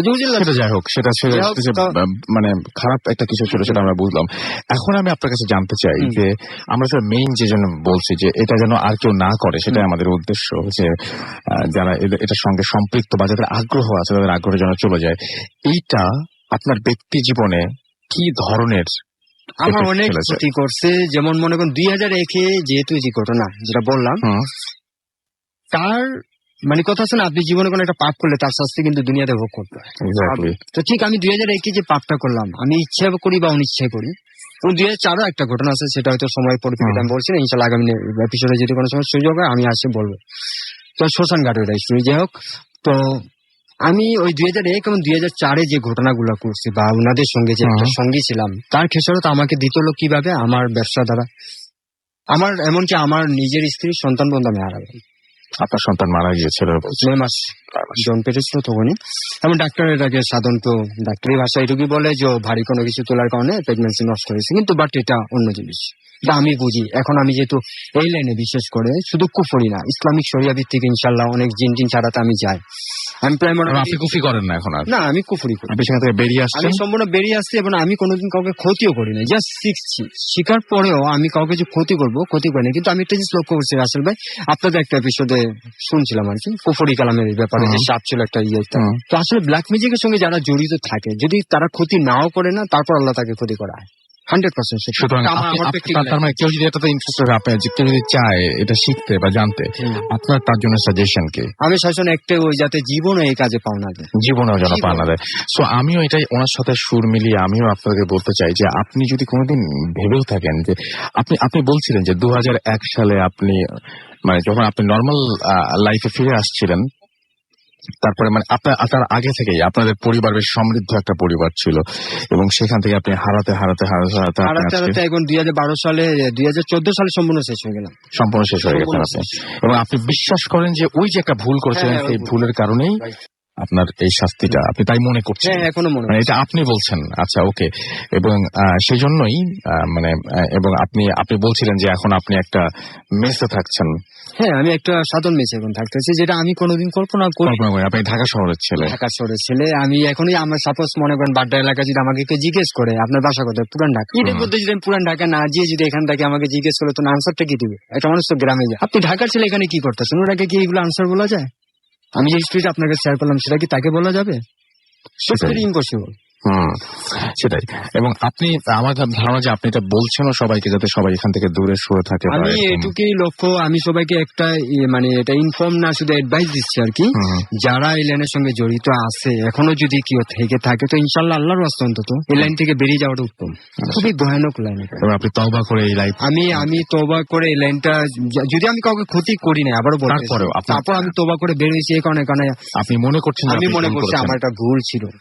কারণ শরিয়া ভিত্তিক যেগুলো শিখছি সেটা আলাদা, সেটা আমি এখনো মাঝে মাঝে মানুষদের উপকার করতে যাই, সেটা অন্য ব্যাপার। বাট আপনি এটা ভুল করেছিলেন এবং আপনি চাচ্ছেন যে সব আর কেউ যেন এই ভুলের পথে না পারে। থ্যাংক ইউ ভেরি মাচ আপনার সাথে আমাদের সাথে ঘটনা শেয়ার করার জন্য। আমি জানি না যে আসলে ঘটনাটা আপনাদের কাছে কেমন লাগলো, বা একটা আমার কাছে যেটা মনে হয় যে এই ঘটনা যেমনই লাগুক না কেন, আমার কাছে খুব অবাক লেগেছে এবং আমার কাছে খুব মানে আমি খুব মানে আশ্চর্য বোধ করেছি যে মানুষ কেন এটাতে ইন্টারেস্টেড হয় আমি জানি না। তবে অনেকেই, আমি মাঝে মাঝে ভূত এফএমে অনেককেই মানে কি বলবো যে SMS এ বা অনেক সময় ফেসবুকে লিখতে দেখি যে ব্ল্যাক ম্যাজিক নিয়ে আমার ইন্টারেস্ট রয়েছে, ভাইয়া ব্ল্যাক ম্যাজিকের ঘটনা শোনান, অনেকেই বলেন। এবং ব্ল্যাক ম্যাজিক নিয়ে অনেকেই অনেক কথা বলেন যে আমার আগ্রহ আছে, আমি এটা সম্পর্কে জানতে চাই, আমি সম্পর্কে বুঝতে চাই, আমি এটা সম্পর্কে করতে চাই কিনা এটা না, বাট অনেকেই ইন্টারেস্ট আছে। কিন্তু এইটা না আসলে ইন্টারেস্ট থাকার মতন কোনো বিষয় না। কিছু জিনিস আছে না যে কিছু জিনিস যত বেশি আপনি আগ্রহ আপনার কম থাকবে তত বেশি মঙ্গল। তো আমার কাছে মনে হয় যে ব্ল্যাক ম্যাজিক এরকম একটা ব্যাপার যেটা হচ্ছে আসলেই আমাদের মানে যদি ধর্মীয় দৃষ্টিকোণ থেকে বলেন তাহলেও আমি জানি না যে মানে আসলে কোন ধর্ম এটাকে সাপোর্ট করে কিনা, আমার কাছে আমার জানা নাই। কারণ এটা খুব আমার কাছে মনে হয় না যে মঙ্গলের জন্য কিছু এটা। সো আমি যদি পার্সোনালি আমাকে জিজ্ঞেস করেন, আমি এটার এগেইনস্টে, একদম পুরোপুরি আমি অলওয়েজ এটার এগেইনস্টে। And thank you very much আপনারা যারা দুজন আপনারা ঘটনা শেয়ার করলেন। আমাদের আরো দুজন অতিথি আছে, আমরা তাদের কাছ থেকে ঘটনা শুনবো। তার আগে দেখি যে আপনারা ফেসবুকে এবং আমাদের SMS এ কি বলছেন। আমাদেরকে দেখতে পাচ্ছি যে লিখছেন ইমতিয়াজ, এবং তিনি চুয়াডাঙ্গা থেকে শুনছেন। আমাদেরকে দেখতে পাচ্ছি মারুফ SMS করেছেন ময়মনসিংহ থেকে, এবং আমাদেরকে সুকান্ত বরিশাল থেকে লিখেছেন যে ব্ল্যাক ম্যাজিক খুবই খারাপ একটা কিছু, তিনি লিখেছেন। তামিম মোহাম্মদপুর থেকে আমাদের লিখেছেন 21 জন ফ্রেন্ড মিলে তারা শুনছেন। নুরুল আমিন আমাদের সাথে আছেন, আমাদের সাথে রয়েছেন দেখতে পাচ্ছি জুবায়ের কাজী, এবং তিনি শুনছেন এবং তিনি ভূত মানে একটা SMS ও মিস করেন, একটা এপিসোডও মিস করেননি বলছেন। SH আবরার হাজারিবাগ থেকে আমাদের সাথে আছেন এবং তিনি সবসময় থাকবেন আমাদের সাথে, এবং সেকেন্ড স্টোরিটা তার কাছে ভালো লেগেছে সেটা তিনি বলছেন। হামিম আমাদের সাথে আছেন নরসিংদী থেকে, এবং আমাদেরকে লিখেছেন দেখতে পাচ্ছি যে মিশন বাংলা বাজার গাজীপুর থেকে, এবং আমাদেরকে দেখতে পাচ্ছি যে লিখেছেন সাকিব, এবং আমাদেরকে লিখেছেন দেখতে পাচ্ছি আচ্ছা, এই যে গাজীপুর থেকে যিনি লিখেছেন, আমি আপনার এসএমএসটা ঠিক বুঝিনি, এবং আমাদেরকে দেখতে পাচ্ছি ইজাজ আছেন আমাদের সাথে রয়েছেন, দেখতে পাচ্ছি সাবিত খুলনা থেকে, অহনা আমাদের সাথে আছেন, আমার সাথে রয়েছেন হাসান, আমাদের সাথে রয়েছেন নাসিদ, এছাড়াও মায়েশা আমাদের সাথে আছেন, আমাদের সাথে রয়েছেন মুরাদ, আমাদের সাথে রয়েছেন শুভ, এছাড়াও ইমতিয়াজ আমাদের সাথে রয়েছেন, নাহিদ আমাদের সাথে রয়েছেন, ডক্টর সারোয়ার আমাদের সাথে রয়েছেন।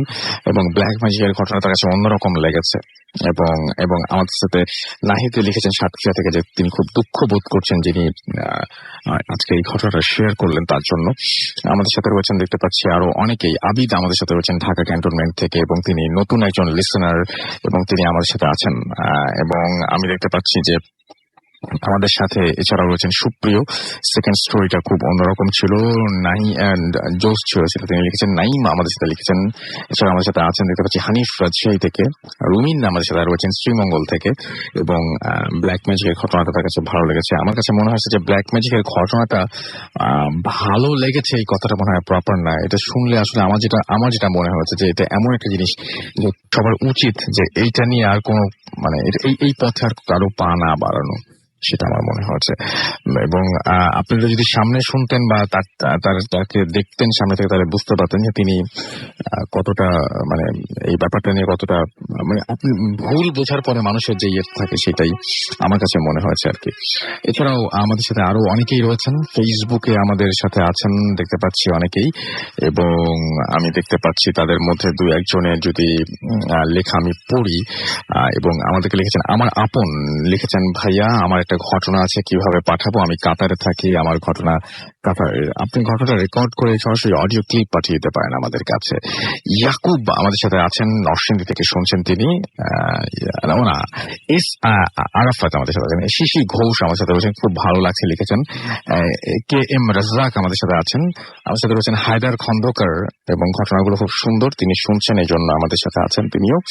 এছাড়াও দেখতে পাচ্ছি আমাদের সাথে আছেন দীপ্ত, নাইম হাসান আমাদের সাথে আছেন, আমাদের সাথে আছেন দেখতে পাচ্ছি তানভীর মাহতাব। এছাড়াও আমাদের সাথে রয়েছেন দেখতে পাচ্ছি সন্ধানী আমি সহ আরো অনেকে। আমাদের যে রেডিও ফুর্তির পেজ, সেই পেজেও কিন্তু অনেকে আমাদেরকে লিখছেন এবং অনেকে আমাদের সাথে তাদের মতামত জানাচ্ছেন। এটা আমরা যদিও সারা সপ্তাহ জুড়েই পড়ি, এবং আজকেও আমি রিভিউ করছিলাম বেশ কিছু ইমেল।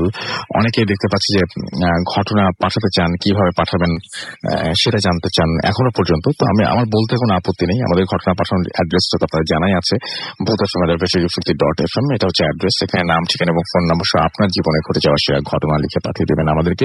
ঘটনার শুরুতে অবশ্যই উল্লেখ করবেন যে এই ঘটনাটা আপনি স্টুডিওতে এসে শেয়ার করতে চান, নাকি আপনি চান যে আপনার ঘটনা আমরা পড়ে শোনাই, এবং যারা দেশের বাইরে রয়েছেন তারা সরাসরি অডিও ক্লিপ পাঠিয়ে দিতে পারেন আমাদেরকে। আফরান সাদি লিখেছেন I want to do black magic. আমার কাছে মনে হয় যে এই ঘটনা শোনার পর যদি আপনার এই সিদ্ধান্ত হয়ে থাকে, তাহলে এটা খুবই ভুল একটা সিদ্ধান্ত নেওয়া হবে। এবং আমি জানি না যে আপনি এটা কেন লিখেছেন, আপনি আসলে করতে চান এই জন্য লিখেছেন, নাকি আপনার এটা আমি পড়ি এই জন্য লিখেছেন, আই ডোন্ট নো। বাট যদি বলি যে আপনি আসলে যদি এরকম সিদ্ধান্ত নিয়ে থাকেন, তাহলে অবশ্যই ভুল করেছেন। এছাড়া আমাদেরকে সাহিদ ইব্রাহিম আমাদের সাথে আছেন, আমাদের সাথে রয়েছেন হাফিজুর রহমান মিজান, এবং আমাদেরকে রয়েছেন দেখতে পাচ্ছি আমাদের সাথে এখানে আছেন সোহাগ, এবং তিনি বলছেন সরি লেট করে ফেললাম। এছাড়াও আমাদের সাথে আছেন দেখতে পাচ্ছি জীবন। এছাড়াও আমাদের সাথে রয়েছে দেখতে পাচ্ছি নাজমুল, এবং আমাদেরকে বলছেন যে জীবন ফিকশন, আমাদের বলছেন ভাই রাজুকে একটু বুঝান, তাকে সে ব্ল্যাক ম্যাজিক শিখতে চায়, ওকে বললেও শোনে না। আমার মনে হয় যে এই ঘটনাটা আপনি মানে এটার পরিণতি, এই যিনি আমাদের সাথে ঘটনাটা শেয়ার করছেন তার জীবনের পরিণতি বললে যে কেউ এটা থেকে দূরে থাকার চেষ্টা করবেন। কারণ এটা না মানে আমরা মানে কি বলবো যে আমরা কেন জানো যে সমস্ত ব্যাপার মানুষ নিষেধ করে, সেই সমস্ত ব্যাপারে আমাদের আগ্রহ অনেক বেশি থাকে, বাট সেগুলো নিষেধ করে এটা আমরা কোনো সময় ভাবি না যে ওইটা করলে আমার ক্ষতি হবে বলেই ওই জিনিসটা নিষেধ করছেন। আপনাকে যে খাবারটা খেতে নিষেধ করবেন যে এই খাবারটা শরীরের জন্য ভালো না, আপনি দেখবেন যে ওইটার প্রতি আপনার আগ্রহ বেশি থাকে। কেন আমি জানি না, কিন্তু এই নিষেধ করার কারণটা কিন্তু এটাই যে আপনার ওইটাতে ক্ষতি আছে, শুধু লাভ কিছু নেই। আমাদের সাথে আছেন দেখতে পাচ্ছি রামপ্রসাদ মন্ডল, ভয় পাচ্ছি না কেন, এই প্রশ্নের উত্তর শুধুমাত্র আপনি আপনাকে দিতে পারবেন। আমরা এটা একেবারে অপারগ দিতে। এসকে তবে আমরা চেষ্টা করছি এটুকু বলতে পারি। ইনাম সুলতান আমাদের সাথে আছেন, আমাদের সাথে রয়েছেন দেখতে পাচ্ছি রাসেল মাহমুদ, এছাড়াও শহীদ ইব্রাহিম আমাদের সাথে রয়েছেন, এসকে সুমন সহ আরো অনেকে আমাদের সাথে আছেন। আমরা ছোট্ট বিরতিতে নেই এবং বিরতির পরে আবারও ফিরে আসি নতুন অতিথি নিয়ে। সেই পর্যন্ত আশা করছি আমাদের সঙ্গেই থাকবেন। Stay tuned for you.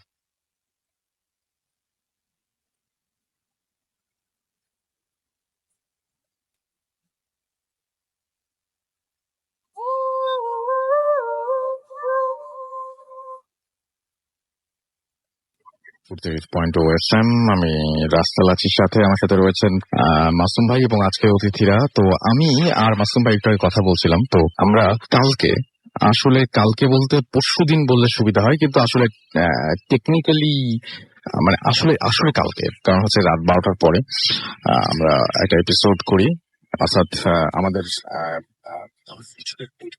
উপলক্ষে যখন 22 তারিখ শুরু হলো 12টা থেকে 2টা পর্যন্ত তাহসান ভাই শো করলেন, তারপরে আমি ভূতাসন শুরু করলাম 2টা থেকে 5টা পর্যন্ত। 3 ঘন্টার ভূতাসন স্পেশাল এপিসোড ছিল, আপনারা সবাই অনেকেই শুনেছেন। এবং সেই স্পেশাল যে এপিসোডটা, সেই এপিসোডে আমরা মানে যত 3 ঘন্টা ছিল, আমরা খুব চমৎকার কিছু অডিও ক্লিপ পেয়েছিলাম। সেই অডিও ক্লিপগুলো আমরা সেখানে ইউজ করে ফেলি এবং চমৎকার চমৎকার চমৎকার চমৎকার অডিও ক্লিপ, এরকম অডিও ক্লিপ বহুদিন পর্যন্ত পাইনি আমরা। তো আমরা পারি একটা কাজ করতে, ওই 4টা অডিও ক্লিপ আমরা আবারও শোনাতে পারি আপনাদেরকে, সেটা আরেকদিন হবে। আমরা চাচ্ছি কি, সেটা সেই দিনে হয়তো এই অডিও ক্লিপগুলো আমরা ব্যবহার করতে পারবো। আমরা চাচ্ছি যে একটা শুধুমাত্র আপনাদের অডিও ক্লিপ দিয়ে এপিসোড বানাতে, এবং মানে আমরা একবার করেছিলাম আপনাদের শুধুমাত্র ইমেইল পড়েছিলাম আমরা সেই এপিসোডে, সব আপনাদের ইমেইল দিয়ে। তো আমরা চেষ্টা করবো যে একটা অডিও ক্লিপ দিয়ে এপিসোড করতে। তো সেই জন্য আপনাদের হেল্প দরকার, এবং আপনারা যারা আমাদেরকে ঘটনা পাঠাতে চান তারা আমাদেরকে ঘটনা পাঠাতে পারেন। এবং সেই জন্য যেটা করতে হবে সেটা হচ্ছে যে আপনাদের যে মোবাইল বা যে ডিভাইস রয়েছে সেটা থেকে যতটুকু নয়েজ বাদ দিয়ে যত সুন্দরভাবে একটা বন্ধ জায়গায় আলাদাভাবে সুন্দরভাবে যদি রেকর্ড করতে পারেন আপনাদের ঘটনা। এমনিতে ইমেইল তো আমাদের পাঠাবেনি, সেটা তো ঠিকই আছে। বিশেষ করে যারা দেশের বাইরে আছেন তাদেরকে বলবো, এবং অনেকেই আছেন যে স্টুডিওতে আসতে পারেন না, অনেক দারুণ ঘটনা রয়েছে কিন্তু স্টুডিওতে কখনোই আসা সম্ভব না, একেবারেই সম্ভব না। তাদের জন্য বলবো যে আপনারা সরাসরি আপনাদের ঘটনাটা রেকর্ড করে অডিও ক্লিপটা পাঠিয়ে দিতে পারেন আমাদের কাছে। এবং অডিও ক্লিপ কিভাবে পাঠাবেন, আপনারা ফোনে সেটা রেকর্ড করে সেটা আপনারা পিসিতে নেবেন, এবং তারপরে সেই পিসি থেকে আমার মনে হয় যে মানে অনেকেই জানতে চান এই জন্য বলছি, সেটা ডাউনলোড করলেন পিসিতে এবং সেখান থেকে ইমেইলের সাথে অ্যাটাচ করে আমাদের কাছে পাঠিয়ে দিলেই হবে। আমাদের ইমেল অ্যাড্রেস কিন্তু সেম, bhootfm@radio50.fm, এখানে পাঠিয়ে দেবেন। অডিও ক্লিপটা ভালো হওয়াটা অনেক বেশি জরুরি। এখন তো সব ফোনেই তো খুব চমৎকার রেকর্ড করা যায়, সুতরাং কোনো সমস্যাই নাই। আর যাদের স্টুডিওর ফ্যাসিলিটিস রয়েছে তাদেরকে তো বলবো যে হ্যাঁ, আপনারা স্টুডিওতে করে পাঠিয়ে দিতে পারেন। ব্যাকগ্রাউন্ডে কোনো মিউজিক ইউজ করবেন না প্লিজ, কারণ ব্যাকগ্রাউন্ডের মিউজিক যেটা আছে সেটা আমরা ইউজ করবো। আপনার কোনো কিছু আপনি শুধু ঘটনা পাঠিয়ে দিলেই হবে। তো দেশের বাইরে আছেন অনেকে, এবং অনেকেই চান যে ঘটনা ব্যাপারটা, এবং যারা মনে করেন যে ভৌত সময় যেতে পারলে খুব ভালো হতো, অনেক ঘটনা থাকে কিন্তু লিখছেন আপনি, কিন্তু লিখে আপনার ইচ্ছা মানে মন ভরছে না। আবার অনেক ঘটনা চমৎকার ভাবে লিখেই সবচেয়ে ভালো প্রকাশ করতে পারেন, আপনি হয়তো বললে অত ভালো বলতে পারতেন না, বাট এত চমৎকার ভাবে লেখেন যে ওইটা পড়লেই একটা আলাদা অনুভূতির সৃষ্টি হয়। সেরকম আছে, সেটা যদি আপনি যেটাতে কমফোর্টেবল সেটাই করবেন। কিন্তু যারা মনে করেন যে ভূতের স্নাইপিং আসতে পারলে ভালো হতো, আসতে পারছেন না, তারা ঘটনা আমাদেরকে পাঠিয়ে দিতে পারে, আমরা এপিসোড করতে চাই। তো এখন আমরা চলে যাব আমাদের পরবর্তী ঘটনায়, এবং আমাদের সাথে আমাদের অতিথিও চলে এসছেন। আপনার নামটা একটু প্লিজ বলবেন মাইক্রোফোনে, তারপরে আপনার ঘটনায় যাব আমরা। আসসালামু আলাইকুম রাসেল ভাই। ওয়ালাইকুম সালাম। আমার নাম প্রতীক, আমি এসেছি বাড্ডা লিংক রোড থেকে। ওকে, শুনি আপনার ঘটনা। জি রাসেল ভাই, তো আমার সাথে যে ঘটনা ঘটে গেছে এটা বেশি দিন আগের না, মানে এই মাসের শুরুর দিকের ঘটনা। তো রাসেল ভাই, জেনারেলি যেটা হয়েছে, আমার আব্বু আম্মু ওনারা একটু কাজের জন্য ঢাকার বাইরে যায়। তো মোস্টলি ঢাকার বাইরে যাওয়ার সময় আমরা ফ্যামিলির 4 জনই যাই, নয়তো বড় ভাইয়া আমাদের বাসায় থাকে। জি। তো এবার আমার অ্যাডমিশনের জন্য আমাকে নিয়ে যাওয়া হয় না, তো আমি বাসায় থাকি ভাইয়া। তো আমি যেদিন বাসা থেকে আব্বু আম্মু যেদিন চলে যায়, সেদিন আমি রাত্রেবেলা আব্বু আম্মুর রুমে থাকি। তো তো সেই দিন আমার ওরকম কিছু হয় না রুমে, মানে 3:30-4টা পর্যন্ত আমি পড়ি, রুমে কোনো সমস্যা হয়নি, তো আমি ঘুমিয়ে পড়ি। তো ভাইয়া কাহিনীটা হয় এর পরের দিন। সেদিন ভাইয়া আমি রাত্রি 11টা-12টার সময় ঘুমিয়ে পড়ি।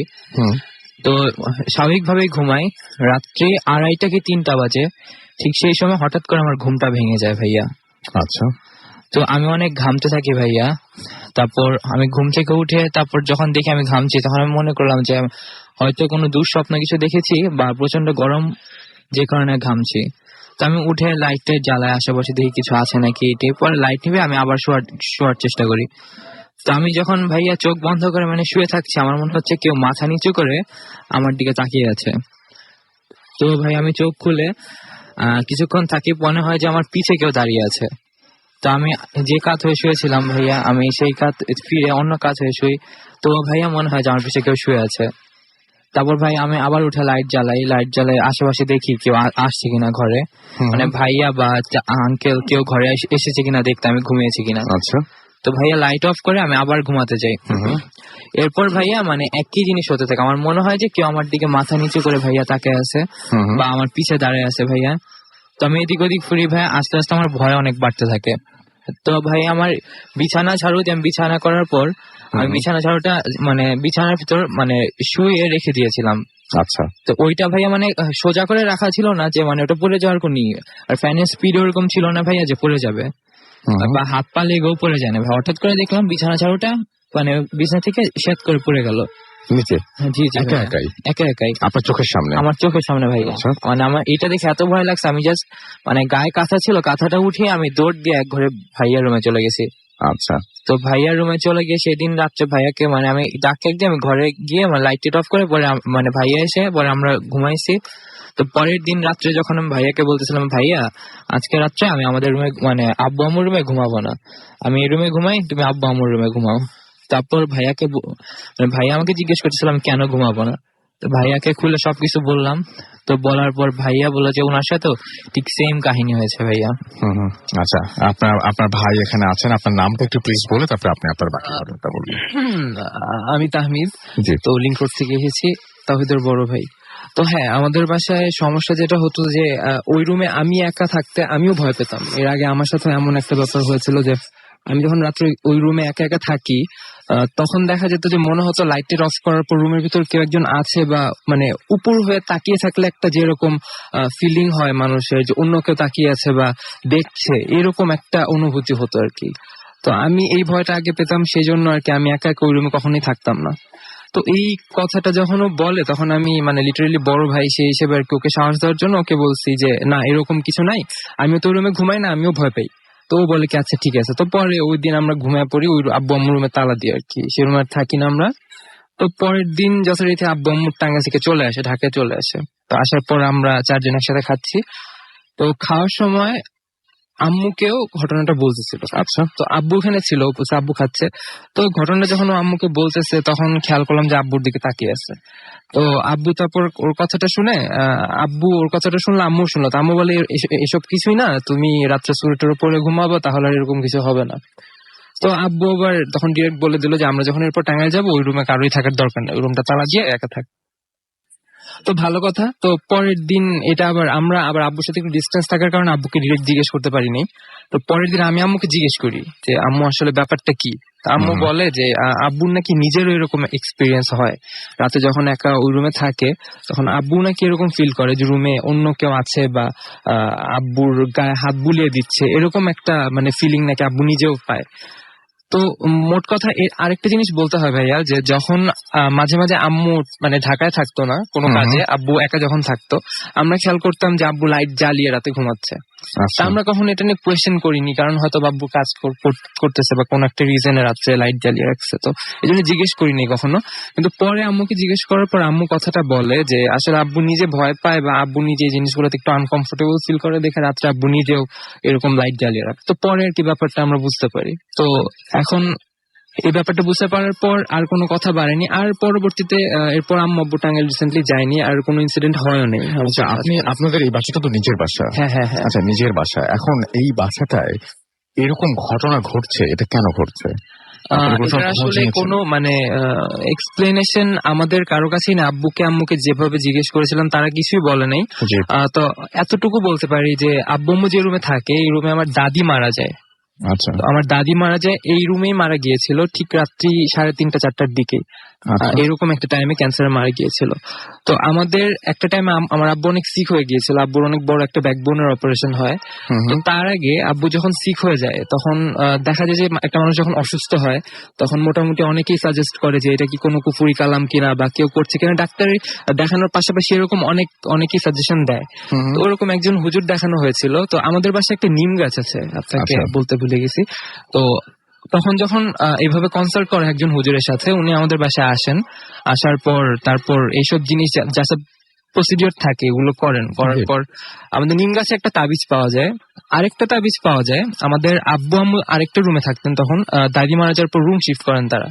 আগে যে রুমটা থাকতেন সেই রুমে একটা শোকেস ছিল। সেই শোকেসের ঠিক নিচু একটা জায়গা যেখানে আর কি মানে শোকেসটা রাখা হয়, মানে নিচু জায়গায় যেখানে হাত দেওয়া পসিবল না, নর্মালি শোকেসে যদি উল্টানো না হয়। এটার নিচে একটা তাবিজ পাওয়া যায়, ওটা পরে শোকেসটা উঠানো হয়, উঠানোর পর নিচে থেকে তাবিজটা বের হয়। এরকম দুইটা তাবিজ পাওয়া যায়। মানে শোকেস আপনারা নড়াননি না? এটা অ্যাকচুয়ালি আব্বুদের মানে আব্বুরা বিয়ের পর ওই রুমেই ছিল, ওটা ওই প্লেসেই ছিল মোটামুটি 10-15 বছর। ওখানে হাত দেওয়া বা ছিল ওটা নিচের জায়গা, তো ওখানে ঝাড়ু দেওয়ারও কোনো উপায় নেই, ওটার উপরেই তো রাখা হয় নর্মালি। তো সেই জন্য আর কি ব্যাপারটা এরকম যে আপনাদের এর পরে বা এই কারণের প্রেক্ষিতে হোক বা যে কোনো কারণেই হোক ওই ঘরে শুলে সবারই কিছু একটা মনে হয়। কি মনে হয় বলেন তো, কি মনে হয়? আর একবার যদি সবাইকে বলি, মানে আপনারা জাস্ট একটু উপলব্ধি করুন যে এই ঘটনাগুলো যে আজকে আপনার রুমে আপনার সাথে ঘটে, কি হয়? ধরেন যে কেউ শুয়ে আছেন, আপনার বাবার তো আমার আব্বু যখন ওই ঘরে শুয়ে থাকে একা, তো গায়ে কাঁথা দিয়ে শুয়ে থাকলে যদি ভালো করে শুনুন, হাত বুলিয়ে দেয়, হাত বুলিয়ে দেওয়ার সময় যে ফিলিংটা হয় হালকা একটা ফিলিং, আর যদি মনে হয় কেউ মানে উপর থেকে দেখছে এবং হাত বুলিয়ে দিচ্ছে, আপনি যখন ফিল করতে পারবেন জিনিসটা, এই ফিলিংটা যখন হয় এরকম একটা ফিলিং আর কি, মানে কেউ একজন আপনাকে দেখছে আপনার গায়ে হাত বুলিয়ে দিচ্ছে। আপনার ফিলিংটা কেমন ছিল? আর আমার ফিলিংটা একটু ডিফারেন্ট ছিল। আমি যখন ওই রুমে থাকতাম আমার মনে হতো যে রুমের ভিতরে আমি ছাড়া অন্য কেউ একজন আছে, আমি অনুভব করতাম। এবং সেম আমার ছোট ভাই এই একই জিনিস অনুভব করে, বাট আমরা আমাদের গায়ে কোনো টাচ কোনো স্পর্শ পাইনি। বাট যে কাত হয়েই ঘুমাই, যেদিকেই তাকাই, আমাদের মনে হয় উল্টো পাশে কেউ না কেউ একজন আছে। সামনাসামনি কিছু দেখতে পারি নাই। আমার সাথে কখনো যে ঝাড়ু পড়ে যাওয়া এই টাইপের কিছু হয়নি, যেটা ওর সাথে হয়েছে, কারণ অনেক বেশি ভয় পাইছিল, কিন্তু আমার সাথে এরকম কিছু হয়নি। আচ্ছা, বাট এছাড়া আরেকটা ছোট কাহিনী আমার চাচার ব্যাপারে বলতে চাই। একদিন আমি আপনাকে মানে একটা কথা হয়তো অফ এয়ারে বলেছিলাম যে আমি রাতে গেম খেলি, অনলাইন গেমার হওয়ার কারণে সারা রাত গেম খেলতাম, বেশ রাত হতো ঘুমাতে, 4টা-5টা বেজে যেত। তো আমাদের মানে রাত্রে গেম খেলার কারণে মানে রাত্রেবেলা আমি যখন ওয়াশরুমে যেতাম বা টয়লেটে যেতাম, তো এটা একটা করিডোরের মতো লম্বা একটা জায়গা, ঠিক একেবারে মাথায় ড্রয়িং রুমটা। তো আমরা করিডোরে ঠিক মাঝামাঝি জায়গায় ওয়াশরুম হওয়ার কারণে ওইটার দরজা যখন খুলতে হয় তখন আপনি ড্রয়িং রুমটা দেখতে পাবেন। আচ্ছা, তো ড্রয়িং রুমে যখন আমাদের করিডোরে আবার একটা লাইট আছে, তো ড্রয়িং রুমের লাইট অফ থাকলে করিডোরের লাইট অফ থাকলে ড্রয়িং রুমের একটা মানে পোর্শন দেখা যায়। তো আমি একদিন ওয়াশরুমে ঢুকছি, মানে টয়লেটে যাব, ঢোকার সময় আমি হঠাৎ করে মানে আমার বাম পাশে ড্রয়িং রুমটা পড়বে, তো আমি তাকাই, ওদিকে তাকানোর পর দেখি কি ড্রয়িং রুমের যে সোফা ওখানে আমার চাচা বসে আছে। আচ্ছা, তো আমি তখন আমার কাছে ব্যাপারটা একটু মানে ভয়ঙ্কর মনে হয় নাই, তখন ব্যাপারটা খুব সিম্পল মনে হয়েছিল যে এটা হতেই পারে, আমার চাচা মাঝে মাঝে ঘুম আসে না বলে তার মানে বাচ্চাদের ঘুম পাড়ি ওখানে গিয়ে বসে থাকে অথবা। তো আমি আসলে তখন গিয়ে যে জিজ্ঞেস করবো এটা আমার মাথায় ছিল না। আমি মানে বাথরুমে যাই, বের হই, লাইটটা অফ করে আমি এসে আমার রুমে শুয়ে পড়ি, সবকিছু নর্মালি হয়। তো পরের দিন আমি পানি খাচ্ছিলাম সকালে ঘুম থেকে, আমার চাচা তখন ওখানে আবার সাইড দাঁড়িয়ে পান খাচ্ছিল। তো কাকাকে বললাম, কাকা তুমি গতকালকে রাত্রে এত রাত্রেবেলায় বসেছিল ড্রয়িং রুমে কি জন্য? তখন কাকা অবাক হয়ে আমাকে বলতেছে যে কই না তো, আমি তো ঘুমিয়ে গেছি সেই কখন 1টা 12:30-1টার দিকে, কি ব্যাপার তুই কাকে দেখছিস? আমি তো ওখানে, আমি বলছি না আমি মনে হয় তোমাকে দেখলাম, তুমি কি দুষ্টামি করতেছ? আমি বলছি কাকা হয়তো আমার সাথে একটু মজা করার জন্য এটা এভাবে বলতেছে। আচ্ছা, তো পরে আমার কাকা আবার কথাটা এভাবে না বলে কথাটা আবার মানে চেঞ্জ করে নিয়ে যায়, যাতে আমি ভয় না পাই হয়তো, বা আমি বুঝতে পারি যে কাকা জিনিসটা ডিরেক্টলি আমাকে বলতে চাচ্ছে না। তো এইটাই এতটুকুই। তো আমি পরে এই জিনিসটা এখন ঘাটাঘাটি করি নাই, কারণ মানে এই জিনিসটা নিয়ে ঘাটাঘাটি করার তো আসলে কিছু নেই, যেহেতু ভয়ঙ্কর কিছু দেখি নাই, মানে এইভাবে আসলে ফিল করিনি। আর ওই ড্রয়িং রুমে আমার দাদি মারা যাওয়ার পর দাদির খাটিয়া রাখা ছিল, তো ওই ঘরে আর কি এরকম মানে এই দুটো জায়গায় মোটামুটি এই দুটো জিনিস আমি আমার পার্সোনালি এক্সপিরিয়েন্স। আচ্ছা, আর এটা ছাড়া আরেকটা এক্সপিরিয়েন্স আছে, সেটা যদি হ্যাঁ বলেন, একদম শেষ করে ফেলি আমরা এটা। আচ্ছা আচ্ছা, তো সময়টা ছিল 2013 সাল, রোজার সময়, দিন ছিল শুক্রবার। সেদিন রাতে আমি ভূত এফএম শুনি। জি জি। সারা রাত গেম খেলার কারণে আমি যে কাজটা করতাম, যে গেম খেলে একেবারে সেহেরি করে সকালবেলায় ফজরের নামাজটা পড়ে তারপর একেবারে ঘুমাতে যেতাম। তো দেখা যায় যেটা, যে রোজার মাঝামাঝি সময় 15-20 রোজার দিকের কাহিনী ছিল এটা, আমার এক্সাক্ট ডেট আর টাইমটা মনে নাই। তো এরকম ছিল, দেখে প্রথম রোজার সময় যে জিনিসটা হয় আর কি, মসজিদে অনেক বেশি লোক থাকে, তারপর অনেক মোটামুটি আমাদের যে মসজিদে আমি নামাজ পড়তাম সেটা 5 তালা হওয়ার কারণে 2-3 তালা পর্যন্ত মানুষজন ভরে যেত। তো মাঝামাঝি টাইমে হওয়ার কারণে সেই মসজিদে কম মানুষ হয় যখন, তখন নিচ তালাটাই পুরোপুরি ফিল আপ হতো না। তো সেই দিন ভূত এফএমে আমি একটা কাহিনী শুনছিলাম জিনদের নিয়ে, যে জিনরা যদি আশপাশে আসে তাহলে একটা সুন্দর স্মেল পাওয়া যায়, বা কোনো একটা মানে আতরের গন্ধর মতো কিছু পাওয়া যায়, যেটা আমি কোনো ফিল করিনি। তো আমি গেম খেলছিলাম আর শুনছিলাম। তো রাত্রে সেহরি করি, নর্মালি সেহরি করে আমি বের হই নামাজ পড়ার জন্য। তো আমি, আমার একটা ফ্রেন্ড ছিল ওখানে কাছে, নাম অরুণ। তো ওকে আমি বলতাম আসতে আমার সাথে নামাজ পড়ার জন্য। কোনো এক কারণে সেদিন ও আসেনি নামাজ পড়তে, আমি একাই যাই। তো একটু অবাক হয়ে খেয়াল করি যে রাস্তাঘাটে তেমন একটা মানুষজন না, একেবারেই খালি, প্রায় খালি। তো মসজিদে আমি নর্মালি যাই। তো নর্মালি আমরা যখন মসজিদে ঢুকি তখন স্যান্ডেলটা হাতে নিয়ে ভিতরে একটা র্যাকে নিয়ে রাখি, তারপর নামাজ পড়তে বসি। তো আমি নিয়ে রাখলাম, রেখে নামাজ পড়ার জন্য বসছি, এখনো মানে ইমাম আসেন, ইমাম ঢুকবেন। তো ওই সময় আমি খেয়াল করলাম 6 ফিট 3 কি 4 ইঞ্চি এরকম হাইটের একটা লম্বা সাদা কালারের আলখাল্লা, বা ইমাম সাহেবরা যেটা পরেন আর কি, এরকম একটা ড্রেস পরা একজন ঢুকলেন। এবং উনি যখন ঢুকলেন আমি ঠিক মানে একটা সুন্দর স্মেল পেলাম, মানে স্মেলটা অ্যাকচুয়ালি আতরের না, আবার মানে কোনো বডি ডিওডোরেন্ট বা মানে কোনো বডি স্প্রে সেন্টও না, খুব সুন্দর একটা স্মেল, যেটা আর কি খুব ভালো লাগে। উনি ঠিক আমার ডান পাশে এসে বসলেন নামাজ পড়ার সময়। তো ইমাম আসলেন, তো আমি যখন উনি আমার পাশে এসে বসেন, তো তখন আমার মাথায় চিন্তা হচ্ছিল যে জিনরা তো মসজিদে নামাজ পড়ে, ভূত এফএম আজকে শুনলাম যে এরকম সুন্দর স্মেল। তো আমার মনে হচ্ছিল যে এই মানুষটা তো জিন নাকি মানুষ সেটা তো আমি জানি না। তো এরকম একটা চিন্তা মাথায় ছিল। তো তখন আমি নামাজ পড়ি, নামাজ পড়ার পর সেই লোক আমার সাথে নামাজ পড়ে। আমরা নামাজ শেষ করে বের হই। তো বের হওয়ার পর আমরা যেটা করি, যে হাতে স্যান্ডেলটা নিয়ে মসজিদের যে সিঁড়ির লাস্ট স্টেপটা, সেখানে স্যান্ডেলটা রাখি, রাখার পর তারপর স্যান্ডেলটা আমরা পরি। তো আমি সেখানে স্যান্ডেলটা রাখছি, মাটির দিকে তাকে একটু নিচু হয়ে স্যান্ডেলটা রাখছি। যখনই আমি উঠে দাঁড়াইছি, দেখি ঠিক আমার সামনে লোকটা দাঁড়ানো, সে হুজুর মতো লোকটা। ওনার লম্বা দাড়ি ছিল আর চেহারা বেশ ভালো ফর্সা ছিল। আমরা যেটাকে আর কি মানে অনেকটা বুকি শিশাতে জানি যে নুরানি চেহারা বলি যেটাকে আর কি, এরকম টাইপের ছিল। তো আমার এরকম ধারণা হওয়াটা স্বাভাবিক ছিল। তো সব থেকে অবাক করা কাহিনীটা এখানেই হয় ভাইয়া, যে যখনই আমি ওনার দিকে তাকাই, উনি আমার দিকে একটা মুচকি হাসি দেন। মুচকি হাসি দিয়ে আমাকে বলেন যে নামাজ পড়ার সময় এসব কি উল্টাপাল্টা ভাবেন। সুন্দর মতো এটা বলে উনি জাস্ট ঘুরে হাঁটলেন, মানে হেঁটে চলে যাচ্ছেন। আমি জাস্ট ওই টাইমটাতে যখন এটা দেখলাম, মানে আমার ফিলিংটা জানি কেমন ছিল, যে মানে আমি বুঝতেছিলাম না যে এখানে আমার সাথে কি হলো। আমার খুবই নরমাল ঘটনা, কিন্তু খুবই কিন্তু খুব অবাক লাগতেছিল যে আমি তো এটা কাউকে বলি না, সে কারোর সাথে কথা বলিনি, কিচ্ছু বলিনি। উনি আমার সাথে নামাজ পড়লো, বের হয়ে চলে যাচ্ছে। আর সত্যি কথা জানি না যে অনেকের সাথে প্যারানরমাল অ্যাক্টিভিটিস হয়, যে তারা বলে যে কেন গিয়ে ধরলেন না, কেন গিয়ে এরকম কথা বললেন না। বাট সত্যি কথা ভাইয়া, যে ওইরকম একটা সিচুয়েশনে যখন কেউ পড়ে, হ্যাঁ ওই টাইমটা আপনার চিন্তা করতে কিছুক্ষণ টাইম লাগে, একদম ওই মোমেন্টটা চলে যায় এর ভিতরেই।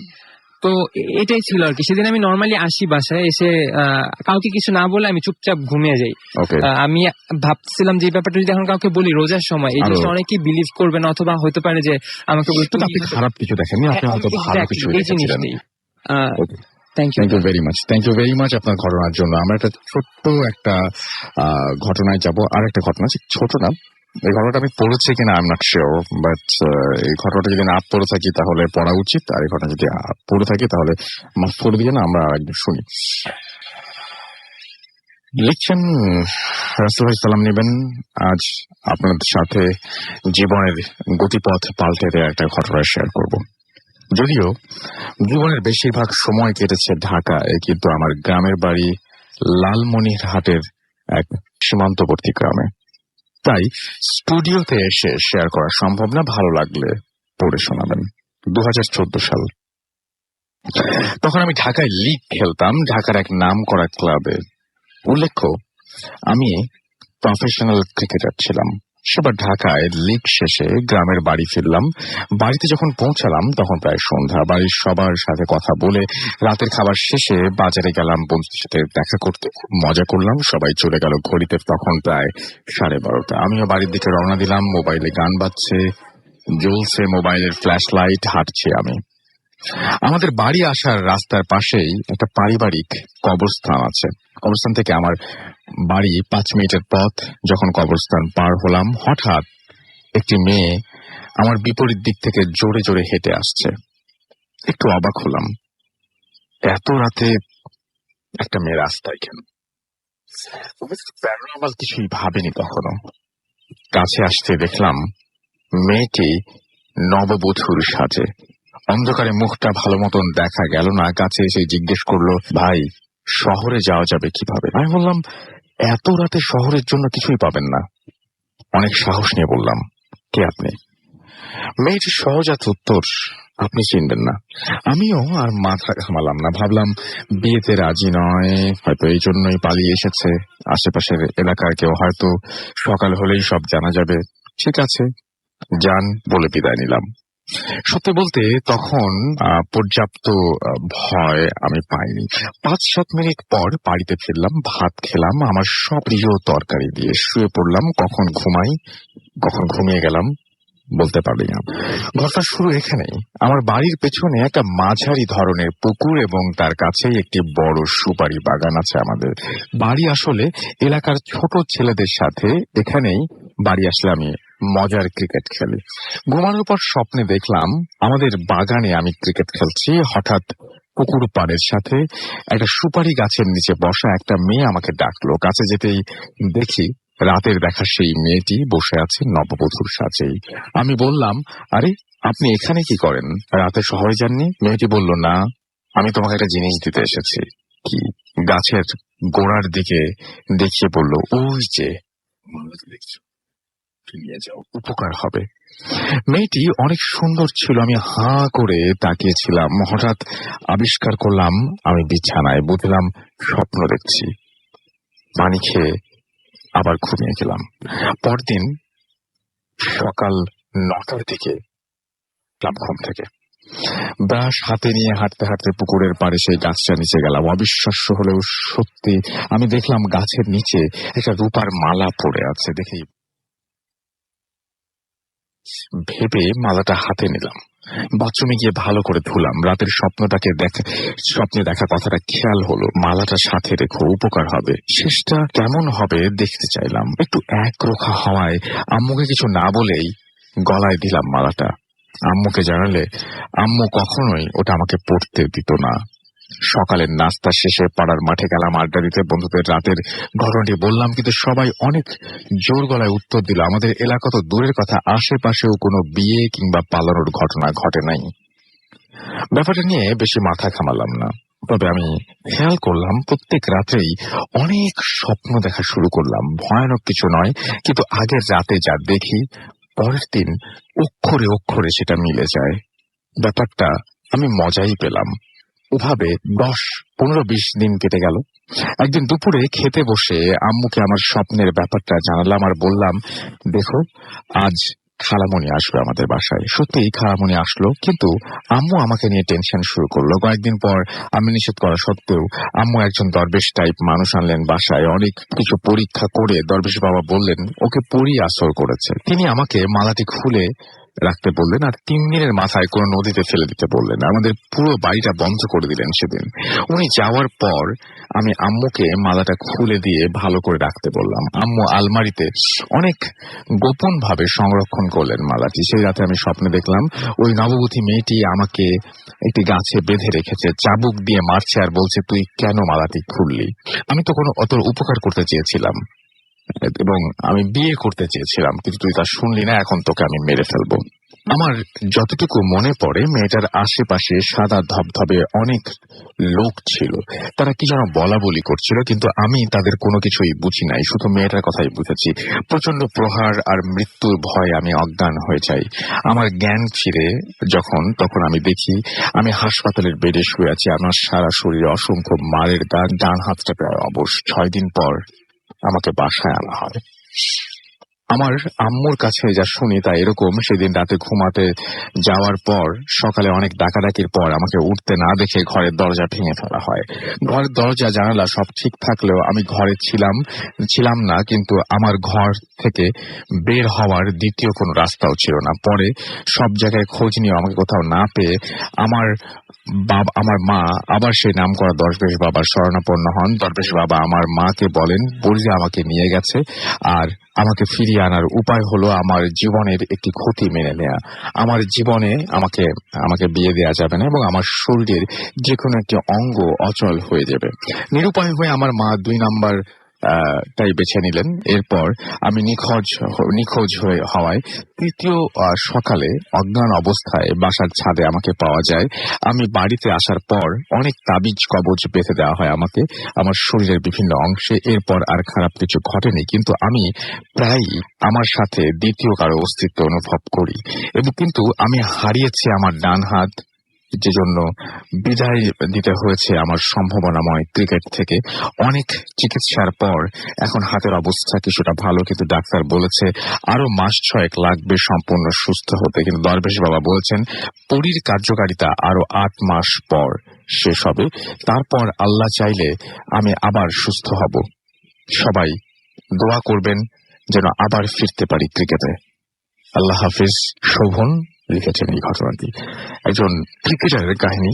এবং আমরা চাই যে বাংলাদেশের যে কোনো ক্রিকেটার যারা ক্রিকেট নিয়ে আছেন তাদের সবাই ক্রিকেটে ফিরে আসবেন, এটাই আমরা আশা করবো। শোভন ফিরে আসবেন এবং শোভন অনেক দূরে থাকেন, ঢাকা থেকে সীমান্তবর্তী একটা এলাকায় লালমনিরহাট, সেখান থেকে এই ঘটনাটা পাঠানোর জন্য আপনাকে অসংখ্য ধন্যবাদ। এবং আমরা দোয়া করছি আল্লাহর কাছে যে আপনি যেন আবারও সুস্থ হয়ে ক্রিকেটে ফিরে আসেন, এবং আশা করবো সেটা। এবং আমাদের অবশ্যই ইমেইল করে জানাবেন যদি আপনি সুস্থ হন, এবং আপনার সুস্থতার পরে আমাদের জানাবেন সেটা। আমরা চলে যাচ্ছি একটা ছোট্ট বিরতির পরে আবারও ফিরে আসবো। সেই পর্যন্ত আশা করছি আমাদের সঙ্গেই থাকবেন, কোথাও যাবেন না। এবং তার আগে জানিয়ে দিই আমাদের SMS করতে হলে মোবাইলের মেসেজ অপশনে গিয়ে টাইপ করতে হবে ফুর্তি, FORTI ফুর্তি, স্পেস দিয়ে লিখতে হবে আপনার নাম, স্পেস দিয়ে আপনার মেসেজ পাঠিয়ে দিতে হবে 9840 নাম্বারে। আমাদের ইমেইল করতে হলে আমাদের ইমেইল অ্যাড্রেস হচ্ছে bhutfm@radiofurti.fm, which is BHWTFM@radioforti.fm। আপনার নাম, ঠিকানা এবং ফোন নাম্বার সহ আপনার জীবনে ঘটে যাওয়া বা আপনার জানা সেরা ঘটনা লিখে পাঠিয়ে দিন আমাদের কাছে। ঘটনার শুরুতে অবশ্যই উল্লেখ করুন যে ঘটনাটি আপনারা স্টুডিওতে এসে শেয়ার করতে চান, নাকি আপনারা চান আপনার ঘটনা আমরা পড়ে শোনাই। আর যারা দেশের বাইরে রয়েছেন তারা অডিও ক্লিপ পাঠিয়ে দিতে পারেন আমাদের কাছে। আর সে সাথে আমরা একটু আগেই একটা ঘোষণা দিয়েছি যে একটা অডিও ক্লিপ নিয়ে আমরা একটা এপিসোড করতে চাই। সো অবশ্যই যারা আমাদের অনেকে ইন্ডিয়া থেকে ঘটনা পাঠান, তাদের তো আসা খুব ডিফিকাল্ট হয়ে যায় ঢাকায় এসে আমাদের স্টুডিওতে এসে শেয়ার করা। তাদেরকে বলছি, যারা আমাদের দেশে প্রবাসী ভাই বোনেরা রয়েছেন তাদেরকে বলবো, এবং পৃথিবীর যেখানেই বাঙালি রয়েছেন তাদের সবাইকে বলবো যে আপনারা আপনাদের ঘটনা লিখে পাঠিয়ে দিন অথবা রেকর্ড করে পাঠিয়ে দিন আমাদের কাছে। আমাদের অ্যাড্রেসটা হচ্ছে bhutfm@radiofurti.fm। চলে যাচ্ছি একটা ছোট্ট বিরতিতে, ফিরে আসবো একটু পরে। সেই পর্যন্ত আমাদের সঙ্গেই থাকুন। স্টে টিউনড, রেডিও ফুর্তি, এন্ড ডোন্ট স্টপ দ্য ফুর্তি। Bhoot FM, the night on the line.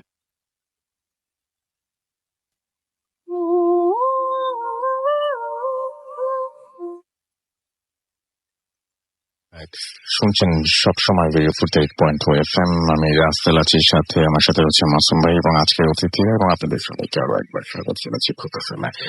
এবং আমাদের সঙ্গে এই মুহূর্তে আরো একজন অতিথি যোগ দিয়েছেন আমাদের। তার আগে বলি যে প্রান্তিক আমাদের থেকে লিখছেন যে ভালো লাগছে, ভয় লাগছে, রাজশাহী থেকে লিখেছেন। মনিরা আমাদের সাথে আছেন, আমাদের সাথে রয়েছেন, এবং তিনি ভূত FM-এর সাথে রয়েছেন সবসময়, সেটা লিখেছেন। তন্ময় ফার্মগেট থেকে লিখেছেন এবং তিনি আমাদের সাথে আছেন। আমির হোসেন আমাদের সাথে আছেন গাজীপুর থেকে। সানি আল হক আমাদের সাথে ঢাকা থেকে আছেন। এছাড়াও আমাদের সাথে রয়েছেন এমডি ইমরান এবং বৃষ্টি। এছাড়াও শোভন আমাদের সাথে আছেন।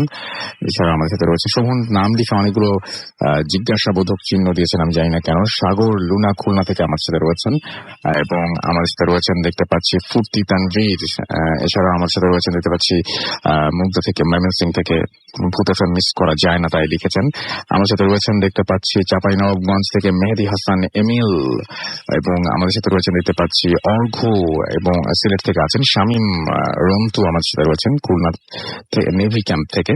আমার সাথে রয়েছেন শাহান খিলগাঁও থেকে। এছাড়াও আমার সাথে আলভি রয়েছেন। আমার সাথে রয়েছেন সোহাগ বাগেরহাট থেকে। হাসান আমাদের সাথে রয়েছেন। আমার সাথে রয়েছেন রতন রাজশাহী থেকে। ফাগুন আমাদের সাথে রয়েছেন। আমার সাথে রয়েছেন দেখতে পাচ্ছি আশরাফ হবিগঞ্জ থেকে। এস এইচ আবরার আমাদের সাথে রয়েছেন। আমার সাথে রয়েছেন রাজীব এবং লোপার আমপুরা থেকে। আমার সাথে রয়েছেন দেখতে পাচ্ছি খুলনা থেকে আনোয়ার এবং তার ওয়াইফ আফরিন এবং তারা লিখেছেন belated happy birthday to radio ফুর্তি। এবং আমাদের সাথে রয়েছেন দেখতে পাচ্ছি রুমিন শ্রীমঙ্গল থেকে এবং রিগার্ডিং ব্ল্যাক ম্যাজিক স্টোরি তিনি লিখেছেন রাসেল ভাই। তিনি বলছেন যে তাকে না ভুল বুঝতে, এবং তিনি বলছেন যে ভয়ের ভালো লাগা এরকম একটা ভালো লেগেছে তার কাছে। মানে ভয় লাগাটা সেইটা ভালো লেগেছে আর কি, এই পার্টটা ভালো লেগেছে আর কি। বাট ব্ল্যাক ম্যাজিক পছন্দ না সেটাই মনে হয় বুঝতে দিচ্ছেন। তানজিম আমাদেরকে SMS করেছেন সিলেট থেকে। এছাড়া আমার সাথে SMS করেছেন দেখতে পাচ্ছি নাহিন, খুব ভয় লাগছে। ইমতিয়াজ করিম আমাদের সাথে আছেন। আমাদের সাথে রয়েছেন দেখতে পাচ্ছি মুস্তাফিজ বাড্ডা থেকে।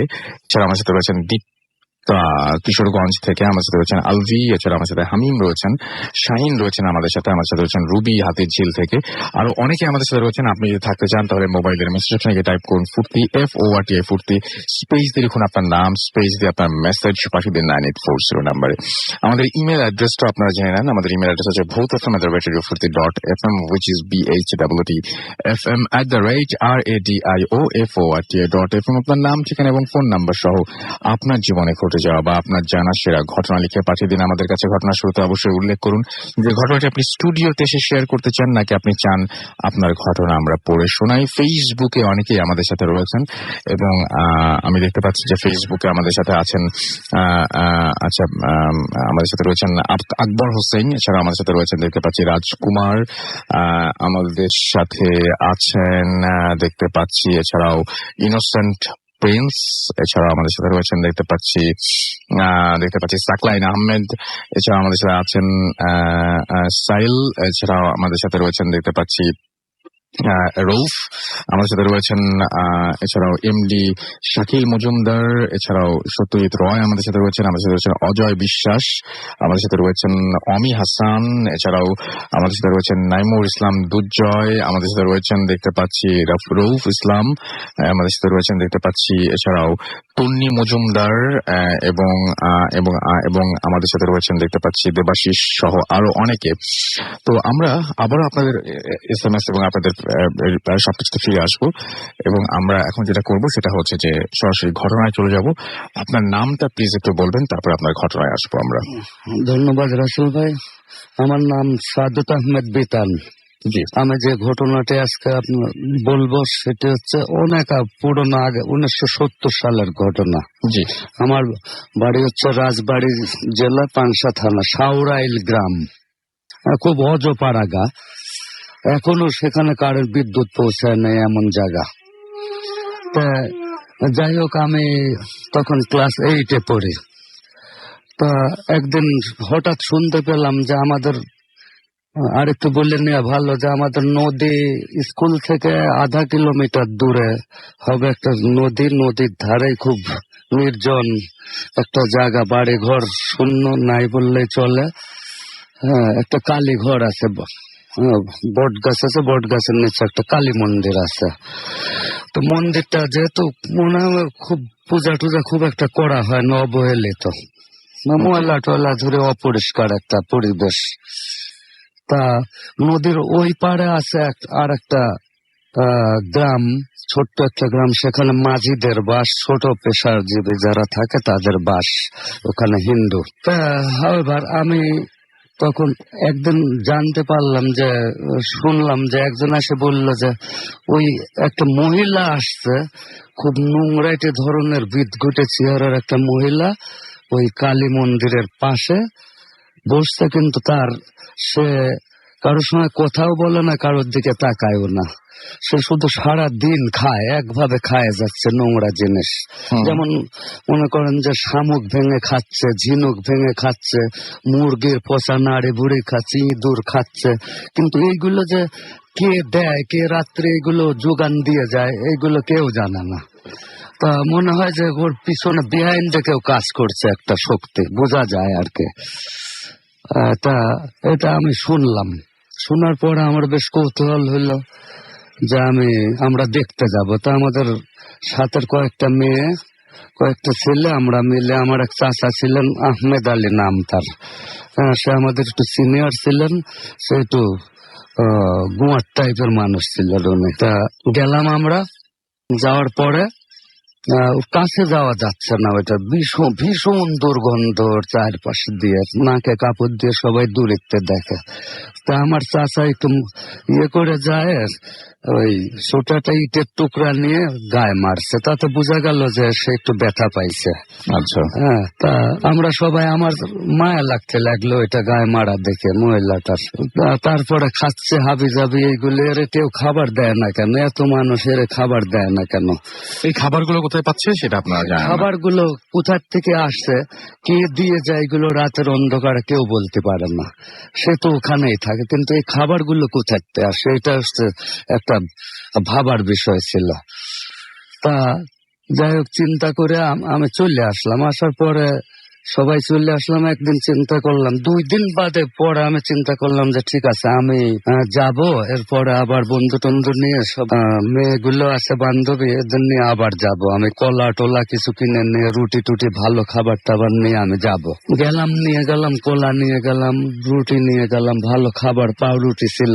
এই যে আপনি খাওয়াচ্ছিলেন, এটা কেন খাওয়াচ্ছিলেন? মানে আপনার খারাপ লাগছিল? আমার খারাপ লাগছিল যে তখন তো একেবারে তরুণ বয়স, অল্প বয়স, কাঁচা মন, একটু খারাপ মায়া লাগছিল আমার কাছে। তা আমি নিয়ে গেলাম। আমরা যাওয়ার পরে ওরা সবাই দূরে আছে, আমি নাকে কাপড় দিয়ে ওইগুলোর সামনে দিলাম ঢিল ছুঁড়ে। দেখি যে সে ওই ইয়েগুলো খাচ্ছে, ছোট ছোট শামুক, ইটের পর রাখে আর একটা ইট দিয়ে ভাঙে ওই শামুকটার ভিতরের অংশগুলো খাচ্ছে। তো নাকে কাপড় দিয়ে ওর সামনে ওইটা ফেললাম, ইটের উপর পড়লো। পড়ার পরে ওই কলা রুটি নিয়ে এসে ফেলে দিল, চাইলে উপর দিয়ে, মাথার উপর দিয়ে পিছনে। আচ্ছা, ওটা ইগনোর করলো, খাবে না সে। তা তখন আমার একটু মেজাজ খারাপ হইলো, তখন আমি একটু ধমকের সুরেই বললাম যে পিশাচিনী ডাকিনি, ভালো জিনিস খাবি না, পচা ঢোসা জিনিস খাচ্ছিস, ফকিন্নি কোথাকার। হ্যাঁ, ভালো জিনিস মুখে স্বাদ লাগে না, এমন একটু গালের সুরে আমি বললাম। বলার পরে সে খুব, সবচেয়ে বড় আশ্চর্য ব্যাপার হলো, কেউ তার চেহারা দেখে না, সবসময় মাথা নিচু করেই খায়। তখন সে একটু আমার দিক তাকাইলো, তাকানোর পরে আমি 2 হাত পিছয়ে গেলাম তার চেহারাটা দেখে, লাভ দিয়ে। তার চোখ দেখে, যে কোটরের ভিতর চোখ, হাতগুলো সেই লিকলিকে হাত, নখড়লা হাত, নোংরা, আমার দিকে তো তাকাইলো। সবচেয়ে বড় মজার ব্যাপার হচ্ছে, সে যে কথা বললো, মেয়ে মানুষ, কথাটা ছিল তার নজাল এবং পুরুষের কণ্ঠ। পুরুষের কণ্ঠ, কথাটা জাস্ট এরকম বললো। আমার এখনো মনে আছে, হাসি দিয়ে, যে তোরটাও খাবো। হ্যাঁ, তখন আমি আরো ভয় পেয়ে গেলাম যে কি রে, মেয়ে লোকের গলা পুরুষ মানুষের মতো কেন, আবার নাকে নাকে। তা চিন্তা করে আমি পিছু আসলাম। তখন তো অত কম বয়স, অত তো আর পড়তে, ব্যাপারটা আমার উপরে খুব প্রভাব ফেলছিল। তা আমি ওইটা নিয়ে ভাবছিলাম। তারপরে রাত্রে আমি শুয়েছি, ওই দিন রাত্রে আমি শুয়েছি, এবং আমরা 2 ভাই, আমার ছোট এক ভাই ছিল কোচি নাম তার, আমরা 2জন দাদির কাছে কোলের ভিতর শোয়ার জন্য আমরা একটু ঝগড়া করতাম, ডেলি এটা হইতো। তো দাদি ডেলি করতেন কি, মাঝে শুয়ে আমাদের সাইডে দিতেন। তো দাদি মাঝে শুয়ে আছে, আমি চিন্তা করতে করতে ওই ব্যাপার নিয়ে ভাবছিলাম। তখন একটু একটু তন্দ্রা আসলো আমার, ঘুমও না আবার জাগাও না। তখন 12টা পার হয়ে গেছে রাত। বেশ হালকা হালকা আলো, জানলা খোলা, আপনার জানলাগুলো ছিল হালের একরকম জাতীয় স্টিলের, ওইটা দিয়ে ইয়ে করা, ভাঙানো। বেশ ছোট ছোট ফাঁক, 4-5 ইঞ্চি 6 ইঞ্চি ফাঁক ফাঁক ছিল। এটা শুইছি আর এমন ঠিক 12টার পরে ঘুমের ভাব আসছে। তখন দেখি যে আমার মুখের উপর দিয়ে পেটের উপর একটা হাত, আচ্ছা, আসে আমার। ওটা কিন্তু আমি দেখি নাই, কিসের জন্য পেটে, মুখের উপর দিয়ে পেটের উপর আসলো, বোঝা গেল একটা পেটের উপর হাতটা এসে ইয়ে দেবে। আর আমি আধো জাগো অবস্থায় আমি তাড়াতাড়ি তাকায় লাফ দিয়ে উঠছি। লাফ দিয়ে তাড়াতাড়ি দেখতে দেখতে আমি দেখলাম যে একটা লিকলিকে হাত আমার নাকের উপর দিয়ে চলে গেল, মাথার উপর দিয়ে জানলা দিয়ে বের করে নিল। আমি সাথে সাথে লাফ দিয়ে উঠে আমি জানলা দিতে যাই, খালি শুধু দেখলাম একটা ছায়া মূর্তি, জাস্ট একটা অ্যাস্ট্রাল চোখ দুটো, সেই দুটো চোখ, কোটরের ভিতর দুটো লাল চোখ, একেবারে কোটরের ভিতর সেই রকম দাঁত। সেই পিছায় গেল, এটা পিছার মানে সে পিছায় যাইতে যাইতে আমি জানলাটা দিয়ে দিলাম, খট করে দিয়ে দাদির কাছে বললাম কাঁপতে কাঁপতে, দাদি এই অবস্থা দেখেন। তখন দাদি বললেন যে না, ও কিছু না, দোয়া পরে আয়তাল করছি, পরে শুয়ে পড়, আমি তোরে ঝেড়ে দিচ্ছি ফু দিয়ে। তারপর শুয়ে থাকলাম। শুয়ে আমার আর ঘুম হইল না, সারা রাত আমি চিন্তা করতেছি, একটু শয়তানের চিন্তা। তখন মানে আমাদের ফ্যামিলিটা ছিল খুব নাম করা ডাক সাইটের ফ্যামিলি, মোটামুটি সবাই ভয় পাইতো গ্রামের। সেই হিসাবে আমার একটু মনোবল পাওয়ার ছিল, আমি একটু বেশ সাহসী ছিলাম। পরে ওই আমি চিন্তা করে বের করছি যে আমি ওইটার এমন শিক্ষা দেব যে ওইটার অস্তিত্বই রাখবো না। একটা ফ্যান ছিল খেজুরের গাছ কাটা, ওইটা নিয়ে আমি রওনা দিলাম যে ঠিক দুপুর টাইমে যখন কেউ না থাকে তখন আমি ওই জায়গায় যাবো, একটা ঘাড়ের পর কোপ দেবো। আমার প্রয়োজনে আমি নানা বাড়ি চলে যায় পড়াশোনা করব, কিন্তু ওইটারে আমি দেখে নিব। হ্যাঁ, তারপর যাওয়ার সময় গেছি, যাই দেখি যে কোনো কিচ্ছু নাই, কোনো সারা শব্দও না, একটা পাতা পড়ার পরিবেশও নাই। হ্যাঁ, একেবারে অপার্থিব একটা পরিবেশ হয়ে গেছে ওই জায়গা। তখন যাই দেখি যে ফ্যানটা আবার নিয়ে গেছে কাপড়ের ভিতর, যাতে কেউ না দেখে। কেন দেখে, যদি ওইটা খুনটা কেউ যদি দেখে তাহলে প্রুভ হয়ে যাবে এই জিনিসটা, সেই জন্য খুব সামলিয়ে নিয়ে গেছে। যায় ও মা, দূরে যায় দেখি যে নাই, ওইটা নেই। কাছে যায় দেখলাম যে একটা কৌটা সিঁদুর, একটা খড়গ আর একটা ত্রিশূল, এই 3টা পড়ে আছে ওই জায়গায়। তখন আমার মনে হইলো যে এটার এটার কারণটা কি। তখন আমি চিন্তা করে দেখলাম যে ওই পাড়ে যে হিন্দু যে একটা পাড়া ছিল, ওই যে ছোট পেশার যারা থাকতো, ওদের ভিতরে কোনো বৃদ্ধ ওই সাধন করত, ওই ডাকিনী বিদ্যা চর প্র্যাকটিস করত, এবং ওর দ্বারাই ওইটা পরিচালিত হচ্ছে। ওইটা যে ওর দ্বারা পরিচালিত হচ্ছে এর ভিতর কোনো সন্দেহ নেই। তো আমি চিন্তা করলাম, কিন্তু গ্রামের মানুষ অত কিছু জানে না, ওরা জানে পাগলি, ও খাচ্ছে পেট বাঁচানোর জন্য, এর বাইরে ওরা আর কিছু জানে না।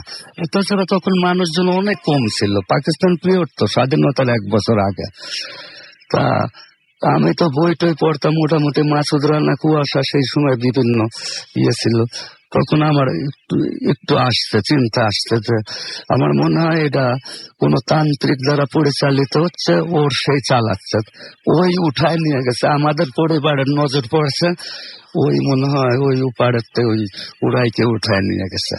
তো যাই হোক, আমি পেলাম না, আমি গেলাম। কিন্তু সবচেয়ে মজার ব্যাপার হচ্ছে, আমার চাচাটা যে ঢিল ছুটছিল, তার গা ব্যথা যে লাগছিল, এই চাচাটা আস্তে আস্তে অ্যাবনর্মাল হইতে শুরু করলো, অস্বাভাবিক তার চালচলন হয়ে গেল, কথাবার্তা। চাচার নাম ছিল আহমদ আলী, আমি বলে দিলাম না, উনি এখনো আছেন, উনি এখনো অ্যাবনর্মাল। তা সবাই দাদি টাদিরা বড় অবস্থা, তো দাদির নামে অনেক জমি ছিল, চাচারে দিয়ে দিচ্ছেন সব দাদির লেখে, ছোট ছেলে আদর করে। কিন্তু ওই অবস্থা থেকে সবাই বিয়ে দেওয়া হলো। তারা বিয়ে করার কিছুদিন পরে বউটা সুইসাইড করলো, হ্যাঁ, বাই হ্যাঙ্গিং। সুইসাইড করার পরে সে আবার ওই রকম অ্যাবনর্মাল হয়ে গেল, জমিগুলো কেউ একটা কলা দিলে, কেউ একটা বিড়ি দিলে পাড়ে লিখে দিয়ে দেয়, তারা সই দিয়ে দেয়, এমন অবস্থা। এখন উনি অ্যাবনর্মাল অবস্থায় আছেন। তা আমার ঘটনা হচ্ছে এইটাই হচ্ছে। থ্যাংক ইউ ভেরি মাচ আপনার ঘটনার জন্য, অনেক ধন্যবাদ আপনাকে। আমরা চলে যাচ্ছি কিছু কমেন্টে, এবং আমি দেখতে পাচ্ছি আমাদের সাথে অর্থহীন জাহিদ লিখেছেন যে ভয় লাগলো 1970-র যে ঘটনাটা শুনলাম, মানে এখন যে ঘটনাটা শুনলাম সেটার কথা তিনি বলছেন, এবং তিনি বলছেন যে এরকম ঘটনা চাই। অনেকদিন পর আজকে ভূত এফএম সময় পেলাম শোনার, আমাদেরকে সৃজন লিখেছেন এটা। আমরা চাই আপনাকে একটু সময় বের করে রেগুলার আমাদের ভূত এফএম শুনতে। হামদান বিশ্বাস আমাদের সাথে আছেন, এবং কেমন আছেন এই ফার্স্ট টাইম কমেন্ট করছি লিখেছেন। এমডি আসিফ মাহমুদ আমাদের সাথে রয়েছেন। আমাদের সাথে রয়েছেন মোহাম্মদ সিটু, আমাদের সাথে রয়েছেন বাঁধন সাহা, এছাড়া মাহবুব তারেক আমাদের সাথে রয়েছেন। খুব ভয় লাগছে সেটা তিনি জানিয়েছেন আমাদেরকে। এবং আচ্ছা, আমাদেরকে লিখেছেন যে অনলাইনে ডিরেক্ট শুনবো কিভাবে। আপনি অ্যাপ নামিয়ে নিন। আপনার যেটা করতে হবে সেটা হচ্ছে আপনি iOS বা আইফোন ব্যবহার করেন, আর আপনি যে কি বলবো, যে অ্যান্ড্রয়েড ব্যবহার করেন, যেটাই হোক না কেন, আপনি iOS বা গুগল প্লে বা অ্যাপ স্টোর যেখানে যান না কেন, সেখানে গিয়ে রেডিও ফুর্তি টাইপ করলে আপনি দেখবেন যে রেডিও ফুর্তির অ্যাপ পেয়েছেন। সেখান থেকে আপনি ডিরেক্টলি রেডিও ফুর্তির অ্যাপ নামিয়ে শুনতে পারেন।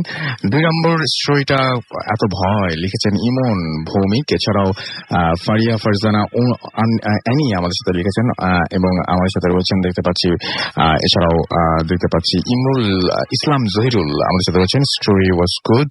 হেলাল উদ্দিন আমাদের সাথে আছেন, এবং রাজশাহী থেকে তিনি লিখেছেন, তিনি শুনছেন আমাদেরকে। ফয়সাল আমাদের সাথে রয়েছেন। আমাদের সাথে রয়েছেন রাহিন আক্তার এলিট নারায়ণগঞ্জ থেকে। এছাড়া আমাদের সাথে রয়েছেন অলিভ, শাকিল আমাদের সাথে আছেন, সাগর আছেন আমাদের সাথে। আমাদের সাথে রয়েছেন দেখতে পাচ্ছি জেরিন বরিশাল থেকে, এছাড়াও আনিশা আমাদের সাথে রয়েছেন বনশ্রী থেকে। আমাদের সাথে রয়েছেন এমডি পারভেজ, এছাড়াও শান্ত মজিদ আমাদের সাথে রয়েছেন। আমাদের সাথে রয়েছেন দেখতে পাচ্ছি ফিরোজ ওয়াবদা থেকে।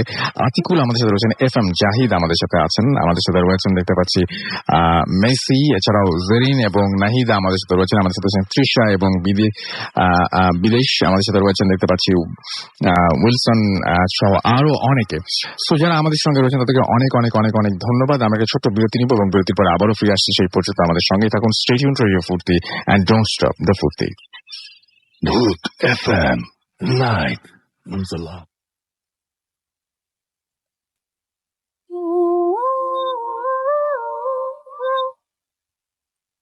Yes, the night comes alive with গ্রামীণ ফোন। শুনছেন সবসময় রেডিও ফুর্তি, আর গ্রামীণ ফোন আমাদের সঙ্গে আছেন আপনারা। সুতরাং আমাদের সামনে এগিয়ে যেতে বাধা কোথায়। আমরা চলে যাবো একটা ঘটনায়। এই ঘটনাটা ইমেইল পড়ছি। আমি এখনো শিওর না যে এই ইমেইলটা আমি আগে কখনো পড়েছি কিনা। আগেরটার মতোই, আগেরটার আপনারা কেউ কিছু জানাননি, তারপর আগেরটা আমি পড়িনি। আসলে এত ইমেইল জমে থাকে, কোনটা পড়েছি কোনটা পড়িনি মনে থাকে না।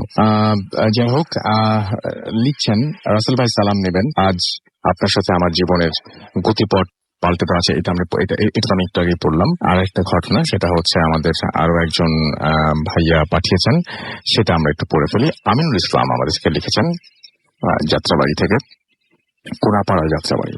আসসালামু আলাইকুম, আশা করি ভালো আছেন। আমি সবসময় ভালোর দলে। আমি 2011 থেকে ভূত এফএম শুনি। আমি ভূত এফএম এর অনেক বড় ফ্যান, এবং আমার সাথে অপ্রীতিকর ঘটনা ঘটার পর আমি ভূত এফএম শোনা বাদ দিতে পারি নাই। যাই হোক, স্টুডিওতে আসতে পারছি না, বইয়ের ঘটনাটি লিখে পাঠালাম, শোনাবেন। আমার ঘটনাটি 2012 জানুয়ারিতে আমাদের পারিবারিক ব্যবসায় নিয়মিত যাতায়াত করছি। আমাদের ব্যবসা পুরান ঢাকায় হওয়াতে সারা বাংলাদেশে আমাদের তত আসেনি। তো এসএসসি পরীক্ষা দিয়েছি, ফলে আমার প্রথমবার আমার সুযোগ হয় আমাদের প্রোডাক্ট নিয়ে সরাসরি কাস্টমারদের সাথে দেখা করে পণ্য ডেলিভারি দেবার। বলতে রাখা ভালো, আমাদের ব্যবসা চাইনিজ জুয়েলারির হওয়ায় আমার প্রতি ট্রিপে নিম্নে 4 জেলা ভ্রমণ করতে হয়। তাই সুযোগ নষ্ট না করে আমাদের এক কর্মচারীকে নিয়ে এই প্রথম রওনা হই। প্রথমে আমরা কুমিল্লা যাই, সারাদিন কাস্টমারদের সাথে লেনদেন করে রাত 9টায় ট্রেনে করে ফেনীর উদ্দেশ্যে রওনা হই। রাত 12টায় ফেনীর থেকে পৌঁছাই, এবং একটি আবাসিক হোটেলের রুম ভাড়া নেই, এবং সাথে সাথে আমার ভৌতিক ঘটনা শুরু। প্রথমে আবাসিক হোটেলটি একটু বর্ণনা দিই। হোটেলটি ফেনীর রেল স্টেশনের খুব কাছেই, তাই নামটি আপনাকে জানালে অনুগ্রহ করে আপনাদের বলবেন না। আমি দেখতে পাচ্ছি ব্র্যাকেটে নামটি লেখা। আমরা 4 তলা হোটেলের 3 তলায় একটি রুম নেই, উভয় পাশে শাড়ির ডান পাশে উভয় পাশের ডান পাশের 3 নম্বরটা নেওয়া হয় এবং এবং ব্যাগপত্র রেখে রাতের খাবার নিচে গিয়ে খেয়ে আসি। যেহেতু আমরা দুজন তাই ডাবল বেড নিয়েছিলাম, আমি বাম পাশের বিছানায় শুয়ে পড়ি। বলে রাখা ভালো, দরজা জানালা ছিল সেটা ভালো করে বন্ধ করে দেওয়া হয়। যা হোক, শোয়া মাত্র ঘুমিয়ে পড়ি। ঘুমের ভেতর হঠাৎ আমার অস্বস্তি বোধ শুরু হয়, কেমন যেন শরীর জ্বালা করতে থাকে, অসহ্য গরম অনুভব হয়। কিন্তু মাথার পাশে একটি টেবিল ফ্যান, ওপরে সিলিং ফ্যান চলছে, গরম লাগার কোনো কারণ নেই। যাই হোক, বিছানা থেকে উঠতে চাচ্ছিলাম, পারলাম না। কোনো অদৃশ্য কারণে উঠতে পারছিলাম না। মনে হচ্ছিল আমার শরীরে কেউ পেরেক ঠুকে দিয়েছে। শত চেষ্টা করেও নিজের শরীর তো দূরের কথা, গলা থেকে তো শব্দ বের করতে পারছিলাম না। মনে হচ্ছিল আমি আগুনে পুড়ে যাচ্ছি। কয়েক মুহূর্ত পর দেখলাম রুমের দরজা ধীরে ধীরে খুলছে, কিন্তু আমি অবাক হলাম, দরজা খুলছে উল্টা পাশে, অর্থাৎ ডান দিকে না, খুলছে না, বাম পাশ থেকে, যেখানে আমি শুয়ে আছি। ধীরে ধীরে খুলছে দরজা এবং প্রচন্ড আলো ঢুকছে ঘরের ভেতরে। প্রথমে আমার মাথা, তারপর পুরো শরীর প্রচন্ড আলোয়, মানে তীব্র আলোয় ঢাকা পড়েছে। আমাকে আরো অবাক করে দিল, 7 ফুট উচ্চতার আলখাল্লা পরা একটা লোক দরজায় এসে দাঁড়ালো এবং পেছন হতে আলো আসতে থাকায় তাকে একটি ছায়া মূর্তির মতো আমি দেখতে পাচ্ছিলাম এবং আমার বুকে প্রচন্ড চাপ অনুভব করছিলাম। আমি আপনাকে বোঝাতে পারবো না কতটা ব্যথা আর কষ্ট পাচ্ছিলাম। আমার চোখ দিয়ে পানি পড়ছিল। আমি কষ্টে বোধ হয় তখনও শুরু হয়নি আসল কষ্টটা, এবং আসল কষ্ট শুরু হয় যখন চলে যেতে শুরু করে দরজা থেকে। আস্তে আস্তে দরজাটা বন্ধ হয়ে থাকে এবং আলো চলে যেতে থাকে। তখন আস্তে আস্তে পুরো পায়ের আঙুল ওপরের দিকে যেতে থাকে। তখন যে অংশটুকু ছায়ায় ঢাকা পড়তে থাকে, মনে হচ্ছিল প্রতি ন্যানোমিটারে একটি করে কেউ সুই গেঁথে দিচ্ছে। অসহ্য যন্ত্রণা আমি ছোট করছি। মনে হচ্ছিল এই যন্ত্রণা থেকে মুক্ত হবার জন্য যে শক্তি আমি প্রয়োগ করছি, এই শক্তি যদি বাস্তবিক প্রয়োগ করতে পারতাম তাহলে আমি 3 টাওয়ারের মতো বিল্ডিং ঝাঁকিয়ে ধ্বংস করে ফেলতে পারতাম। কিন্তু আমার মনে হচ্ছিল আমাকে অন্তত অত্যন্ত বলিষ্ঠ 200 জন ধরে রেখেছিল। আলো সরে যেতে যেতে গলা পর্যন্ত উঠে গেছে আমার দেহের আত্মাটা। মনে হচ্ছিল পা থেকে উঠে গলায় এসে জমা হয়েছে। প্রচন্ড জ্বালা, ব্যথায়, কষ্টে আমি মনে হচ্ছিল যে আজ শেষ, এটাই আমার শেষ নিঃশ্বাস। আজ একটু দরজা বন্ধ বাকি, অর্থাৎ আলোটা মাথার উপরে সরে গেলেই আমি শেষ চেষ্টা করছি যদি একবার একটি নিঃশ্বাস নিতে পারি। প্রচন্ড এক শক্তি প্রয়োগ করে বাঁচার চেষ্টায় আমি এক লাফে দাঁড়িয়ে পড়লাম। এক লাফে এতটাই শব্দ হয়েছিল যে আমার কর্মচারী ঘুম থেকে উঠে লাইট জ্বালিয়ে আমাকে ভয় পেয়ে যেতে দেখে আমার আমার মুখ থেকে রক্ত মিশ্রিত ফেনা বের হচ্ছিল এবং আমি এতটাই কাঁপছিলাম যে আমাকে দেখে মনে হচ্ছিল যে আমাকে দেখে ভয়ে সে আমাকে ফেলে দৌড়ে রুম থেকে চলে যায়। কিন্তু আমি এতটাই ঘুরেছিলাম যে আমি কোনো প্রতিক্রিয়া করছিলাম না, শুধু আমি দেখছিলাম আমার কর্মচারী হোটেলের অন্যান্য লোকদের নিয়ে এসেছে এবং তারা নানা প্রাথমিক চিকিৎসা দেওয়ার চেষ্টা করছিল আমাকে। আমি জ্ঞান হারাই এবং জ্ঞান ছিঁড়ে 2 দিন পর আমাকে ওই রাতেই ঢাকায় ইমার্জেন্সিতে ঢাকায় নিয়ে আসা হয় এবং ডাক্তার